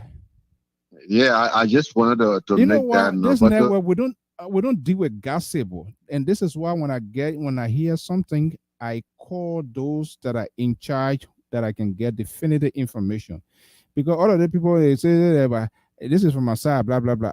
Anything of a gossip is not those are jawbone exercise. So I don't see it. If it is official. This is why, Aliyu, some of you that are supporting these people, they need to open up. We need to know their president, their spokesperson, but you get plenty of people. You not come with your inside, another one will come with the outside. So you organize yourself. Let we know what you represent, who is speaking for who. But you're giving you a headache. Yeah. And you on point that will give you a headache, and that is the point. You have to have spoilers. The actual people who will speak for the Unity Party are the ones who are silent. They will only speak based on party's mandate. For those of us who are freelancers, we have our opinions and we put them out there. We are supporters of the individuals who are leaders of these political parties and not necessarily the political parties. So we just we speak our minds. So you support Joseph Boakai, not a Unity Party. Why you left? Why you left CDC? Your go places, you make a mess, you don't clean your mess, then you jump. You not jump to Boakai. Believe me, next year you will be with another liberation movement party, even though the party is not yet born. Why you left CDC? Why you didn't fix what was spoiling there? Why you didn't make your voice to be heard? Why you didn't do every other thing as a last resort? You came here, you're the D-flow, everybody, your bro. So is this Aliyu? And some of us say, that was not the right way to go. But yet and say you were so definitive, you were so defiant. Blue, you're not jump from there. You're breaking the boycott train now. Why? Why you're doing this to us? Why you're doing this to our country? Alfonso, some of us join organization for revolutionary reasons. There you go. And the CDC what is it? I said that the man go to Amanda way too. Yeah. Go ahead, my man. CDC represented the revolution that we advocated for at the time. And at that particular moment, we needed a populist. Of all of the people, George Weah was the only one with a force that was difficult for people to reckon with. And so George Weah was put there believing that he had made series of contributions, and those contributions manifested the type of mind he had towards the people of Liberia. And when we did this fight from 2004 and upward, we came to the conclusion at some point that George Weah, the face of this revolution, did not have what it took to continue. He should have been the vision bearer, but he had absolutely no vision, and he has no ability, no skill to move the country forward. As early as Did 2000, you ask all of those questions, or they were just a preempted decision you guys are making? All of these questions, did you guys took a second thought, ask all of these tough questions, or you were just playing into the narrative, the playbook, and like you said, the populace? That's where I think that was the turning point there. Did you guys ask all of these questions? We asked all of these questions. You saw the Vanguard movement against the Unity Party-led administration. You saw how forceful, how vigorous CDC was. We were convinced. The four soldiers were speaking with passion, with affection, and they were believable. And we thought this is the way to go, because it's time to make a change. It's time to spread Liberia out for everybody, not only elites, not only the quote-unquote intelligentsia. So let me ask you, if just asking for your own opinion assessment session too. We are running out of time here. Is it fair to ask you the questions, knowing what you know now? If you knew it then, would that be the same position, or can we also partly hold you responsible because you made a wrong choice, you made a wrong decision, perhaps because you have changed? It was not a wrong decision. First of all, let me just to just get to your point first before I go back a little bit. If I know what I know now, you look at my history from 2014, from the time George Weah went into the Senate, and I realized that he had no weight to pull. He had absolutely no contribution. That's when I took it back. I did not withdraw my membership from the CDC. As we speak, I'm still a registered member of the CDC, but I cannot support George Weah presidency. And I made that known in the CDC since 2014. I supported Joseph Boakai into 2017, and I still maintain that. I have not been all over the place. Okay. What I know now, I knew then since 2014. I realized the man had nothing to bring to the table. And that's what a lot of people don't understand. I get accused all of the time of, supporting George Weah and supporting. Yeah, we supported George Weah. But do you feel tormented when you are accused? No, I don't. I think people don't see things for what they really are. And some people don't understand sometimes what they do. Like for me and you now, Alphonso, I know you, you know me, and we join into a group, and you perform in front of everyone as, Alphonso is a decent man. On social media, everybody knows Alphonso to be the guy who is in the middle, and he tried not to take a side. He tried to be as objective as he possibly can. Maybe I need to start taking a side, because when we call those people, we'll call them, they agree, and then when they talk to their ears ghetto, they don't come, because they say, oh, that man, he's not one of us. Should I take a side? The time is coming. So people don't know, and then all of a sudden they nominate or recommend Alphonso somewhere, and Alphonso come out of his actual shell and begin to show himself. Will you blame those people who did not see Alphonso for who he really is, as opposed to what he pretended to be? It is not those people's fault. Okay, Oh, so, Ali, when I hear people accusing us, oh, we brought Joshua, the reality is, everything. We are out of time here already. I like we could have this conversation ongoing. Make time, yeah. we can come here so we can have it. I leave a man like you been here, I guess. Please yourself. Be beyond the no problem. Thank you for having me. I made no mistake in 2005 and 2011. I made absolutely no mistake. And I supported a movement and not an individual. We are just happen to be the face, and he is ridiculous. He has absolutely no knowledge of what he's doing. Thank you so much. From supporting an individual, not a movement, now to a movement, not an individual. Yeah, you know, this is absurd. They're not even willing to. People not even willing to take responsibility. I leave, my man. I see why they might be trying to get on your show. The boy is saying circles till you come back. All right, brother. So, my man. I think we are already running out of time. Yes. We do have a serious problem. I have no idea how we're going to get out of this. One, we are unapologetic.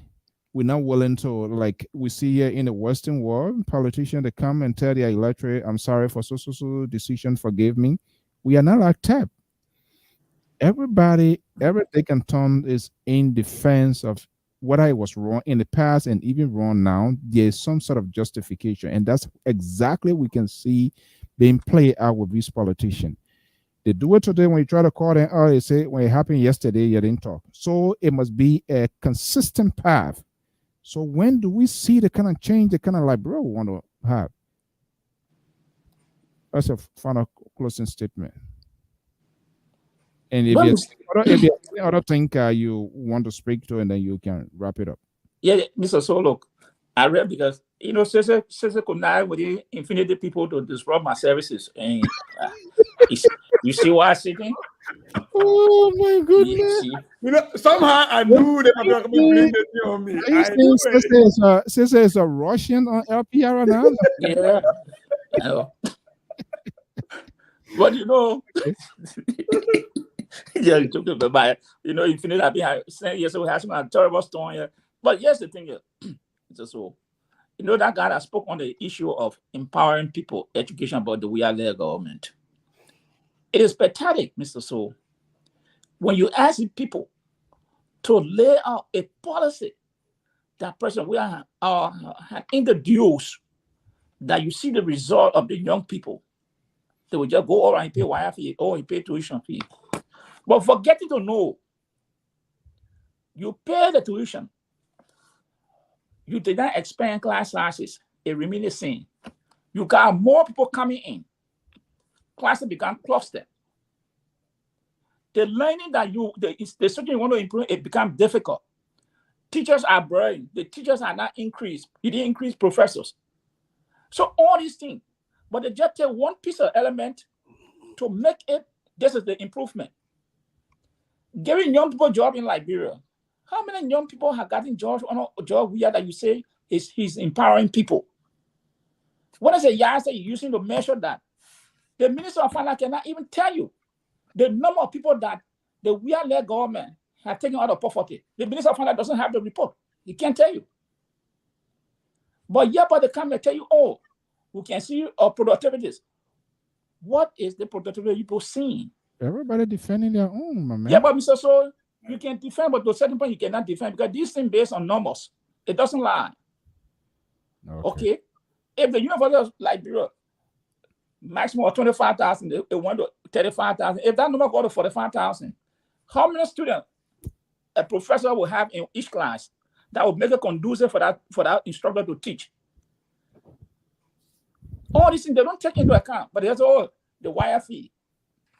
Yes, it is a good thing. That's just one aspect of it. But let me just leave it on that note that we have to re-examine ourselves when we come on the platform to say something and think that nobody do not get a pushback from us because these things are based on numbers. No. Paying wire school fee is one thing, but look at the condition of the university. Today, look at the condition of the university. What is the environment? that the WIAD government had done that will help to enhance the learning ability of the students. Okay. So on the issue, what can we do, Mr. Soe? Their decision. The young people, the one we call the young people, they are part of the problem. They are part of the problem. Because when you ask these people, but they're making my fire. When you ask the people, what is it in your life, personal life, that has changed, they cannot tell you. But you go to sing, Zoko, behind the same old person 5 years, 6 years, 7 years, 8 years, 9 years, 10 years, 12 years. But you have not changed. But you say that the person is crying. Just gotta be insane. They are, I don't call it, said, they South Africans, a man that business. But Cesar, just as a hardcore, if Cesar is leading an institution, I support Cesar. 3-4 years gone, I'm still started. I'm at the same place. I have not gone one step forward. The question has been asking myself now: what is that I have achieved since I've been here 4 years? That will change my personal life. John, Agnes is asking the question of saying here, let's put Liberia first. So all these things we're talking, the young people here, the people who consider young people the leader, the future leader. What are they doing? They are hiding behind people. Okay. They are hiding behind Joseph Walker, Alexander Cummings, Teron Gonkro, George Weah. They are hiding behind these people. They don't want to take the steps. So how can we continue to blame the old people when the young people who are supposed to be marching in are saying, oh no, oh man, we'll just push you so we can be behind you? What are they afraid of? You're taking yourself from out of inner. How can we bring the old people? That why we say go be representative of Bon County. You don't want to do it. Okay, let me go to Sese for a closing statement. So you as an educator, the communication aspect in our society in today's conversation is terrible. People are miserably misinformed and they refuse to be informed. So that's part of the problem that we are having. Even if it is white and you want to see us blue, you can't tell me the chemical combinations that are going to give me that color. You just say, oh, this is it. There's no convincing strategy, nothing. 2023 is right next door because somebody's stupid decision did not have a second thought. They never ask any questions. Their actions were based on sympathy, empathy, and all of the things that you're thinking about without, and that's why when people want to be leader, that's the problem. Why have you done you want to be leader? They don't even ask the questions as to what he says to bring to the table, what is manifesto, what you going to do? What you going to do? No. Yeah, what you now do? How long you been here? This and that, blah blah. Just the same thing you're talking about. How can this narrative be changed if we want better to Liberia? So, Mr. So, and I like that you frame that in the work that I do. I think though that communication is now a commodity. For a long time it has been, but it's being traded right now. It's been traded on the public stock exchange, and people are buying stocks in communication. But that is not what that bothers me. What bothers me is the idea now that facts are debatable. Then when we grew up, and I'm not trying to age us, but when we grew up, there were facts, and then there were things we can debate. Mm-hmm. You understand that? Mm-hmm. There were facts. George Weah is the president of the Republic of Liberia. That would have been considered a fact and not debatable. But now, everything is debatable. Even if I came on here and said, my name is Gyodoba Sissegoya, I guarantee you there'll be somebody on here and say, many in Intimate Johnson. That there is no more a fact, that everything is debatable. And what that brings about is the idea now we have a consumer citizenry that doesn't know what they're consuming. They just take it in.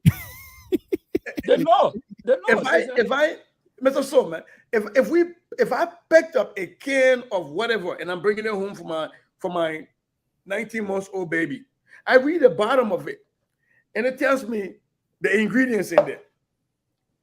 You can tell me on here how natural it is. It's all natural. I'm gonna read through here, and if it tell me it has saturated fat and corn syrup, I'm gonna say not natural. I'm gonna put it back. You know, when people tell you, I can't believe it's not butter, and I'm saying, yeah. So what is it? Right? It is what happened in Liberia. It's I can't believe George Weah is president. Okay, so why not? I can't believe that this is not true. It's almost like I can't believe it's not butter syndrome is happening in Liberia. I can't believe it's not butter. Okay, fine. Tell me what is it? What is it? They don't tell you. And so when you have, like Pat George was talking about, we have our people who are listening and waiting on certain, and almost like along the digestive tract, they're way down. They're waiting for you to chew the food, and the saliva on it travels through your esophagus, go down through all of the channels before getting down to your small intestine. When the food gets down to your small intestine, it probably didn't know that it started as a stick. It's depending on everything above there to tell it that it was to tell your system it was a stick. But if your system is being sold right now, we have the Class Reloaded, we have Spoon TV, we have Coach Spoon TV and Pot FM and everything else happening that is feeding our people trash. We wonder why we have an unhealthy electorate, because we're feeding them unhealthy academic food. So that is exactly that. I listened to my brother on this call telling me that when somebody come in power and the person put a plan in place that leads into another presidency, that person is wrong. So somehow when I become president, I should only put in place plans that will work and end within my time that you elected me for. I should not be far-sighted. And these were the same people years ago that were holding other leaders accountable for not having a far-sighted plan. So how do we get out of this circle of, I hate to use the word because they can say like, bro, we're not stupid here, but this circle of we're not stupid here. How? I still have hope that our educational system, if we were to invest in it and bring in qualified, competent people in Liberia that are already in Liberia into our educational system, I think that's where we start to attack these challenges and start to bring in the ideas. I am not saying that all of the problems that has happened in Liberia since, I don't know, before the coming of the free slaves, that it is the shortfall of the George Weah government. I would never say that because I would think it would be unfair. But governments come in with the promise to fix what was wrong yesterday. And if you can't fix what was wrong yesterday, then I, as a citizen, have to hold you to account for what kept you from fixing what was wrong yesterday. Don't tell me yesterday you had water running in your high school, so today don't complain. No, I elected you today because I knew yesterday was wrong. So can you fix yesterday so that today I don't have water running in my classroom? So until we get to that point, Mr. Soe, though, regardless of who the political leader is, regardless of who what the political ideology is, I think our people in Liberia, we owe them a debt to teach and give them access to knowledge, so that they don't come on this platform and we think they're silly, but they come and articulate what they know, and we be able to frame that for a way to move Liberia forward. Walt, the best of analysts, contributors ever. That's the Liberia Public Radio, and we stay in the middle. So we don't care. Not that we don't extend invitation to all of these stakeholders. Yes, we do. 24/7. We call them. Sometimes they consent to come, and then later on they talk to the surrogate of people that they have confidence in making some decision. They say they will stay back. They don't go there. The people they're not part of us. We don't even know what they stand. That George the post scaler. No, this gonna be my man. It's not going to appear on the show. We didn't do nothing to him. Yeah, you go. What happened? What since then? What's happening? Say he came from Kolo. Been calling him. He can't come. Oh, but Mr. So you cannot say it's on the record that he appeared on the program, so you can't say. Yeah. No, that's. I mean. Okay. So have Joseph Barker appear? Yeah? Hey, no, I ask you. I wish George Lobo we have got in touch with. Lima Uncle Nee, I'm begging you. Lima Uncle Nee, play your platform. No, don't regret you. That your uncle and you turn your back to your uncle, even though you leave your uncle, but you left your uncle to the one side. I'm gonna put him on my back. They will not see it that way. Yeah. You left your uncle to the water side. I should put him on my back. No, you left your uncle to the water side. I will put him on my back. I'm running myself running. All right, gentlemen, I want to thank you so much for your time, your expertise, and your commitment. To all our viewers, listeners, I want to thank you so much for sharing your evening with us as usual. Please send in your comments. We usually go back to our field to read and observe. Ambassador Roosevelt Dan, I'm quite sure you're back in the States. Let us know how it look like. How your campaign, whether it's still there. I was about to say, wasn't he planning on running for something? Representative Lima County, I think district number whatever, either 9 or 8 something. But he said he's going independent. Mr. So, offer the man a chance. Let him come on the platform. Let grow him for him. Oh, he's always available. I reach out to him. I need to know what's going on. So let's see where his decisions. He's a die-hard sedition. So, yeah, but he said you're not wrong. I heard Molly saying the other day they're going to play out. But anyway, politicians, they are just politicians. A group from district number 8, they say he should move, and they want him out and all of that. I believe CDC convention coming. We're going to see how it looks like. And district number 8, and I agree 8 or 10. I agree. No, I mean, he should resign. They're calling on him, Moluba Molu, to resign. Oh.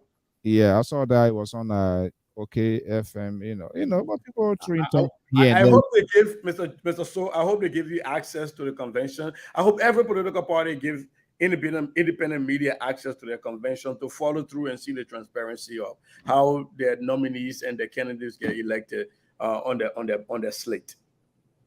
Well, that one, we are fully registered, fully accredited by the Ministry of Information. We pay our stuff to LRA. We get all our registries, everything here. So hopefully, Unity Party oncoming. What happened to what's going on with the chairman? Why all of this fight? Chairman Moda? Moda, yeah. Moda spent about 15,000 in Lofa County. Don't talk in the people party. They wait for ANC. The people think. My man, you be bashing ANC yet? I talk to you. Then you be bashing ANC. I go after Congo. I wait for Congo. He will answer. And so every time you were there, I will come after him. He will talk about soil. Mr. So yeah, by the time the one Congo are living in there, we're going to be holding too much brush. No, I was not brush. But he never answer question. He went with soil. So I think they did. He got to answer the question. Yeah. So that's fair game. It's not coming here with brain. Yeah. So if they were going to come here now, but he was here already. Yeah. Councilor Gongo was on there. Gongo was here. Yeah, but I mean, it doesn't mean that he came one time. I mean, I can stay talk about issue. I will raise issue with him. He doesn't have to come on the platform. I can raise my issue. The broom he took from Liberia to sweep. Is he carrying the broom back to Liberia? We got a broom everywhere. The broom sweeps dirt everywhere. It's not just limited to Liberia. We sweep dirt everywhere. I don't know why the broom will be. I don't know why the broom carrying it to Liberia again. We brought a broom from Liberia. We carrying it back. The broom has been diaspora last, and it's going back to Liberia. It will still be sweeping dirt. Which airline, bro? Is that Kenya or Emirate? We came out of Liberia for the land went off to the airport, so we left Liberia. He left politics.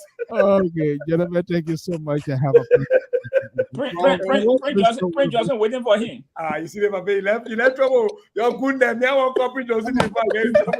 Now, one of the things that we need to we talked about it the other day, but it's serious. Prince Johnson, and I think the president was very uncomfortable when he said that to lifting the hands of Representative Gweglo Johnson as the next vice president, because since this guy, what his name, Moses Blah left, Nima have now had a chance of vice presidency.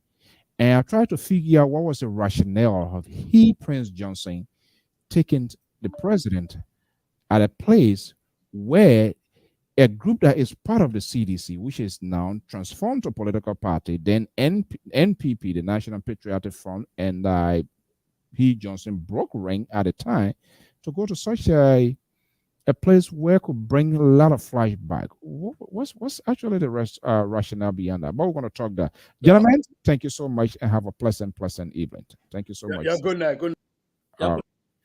Okay, well, folks, that's how we're going to leave it here this evening. I want to thank you so much for your time and your tweets, your comments, those that are calling, and thank you so much. All of you. Talot, I hope to have you here. Hopefully you can make yourself available here, and we can have some of this conversation here. We have extended invitation, as a matter of fact, to all of these major political actors to see whether they can send a surrogate or a representative here so that we can get an inner part of them. And we're still waiting to hear from them. Until then, folks, have a pleasant evening. Bye-bye. Doctor Payeto,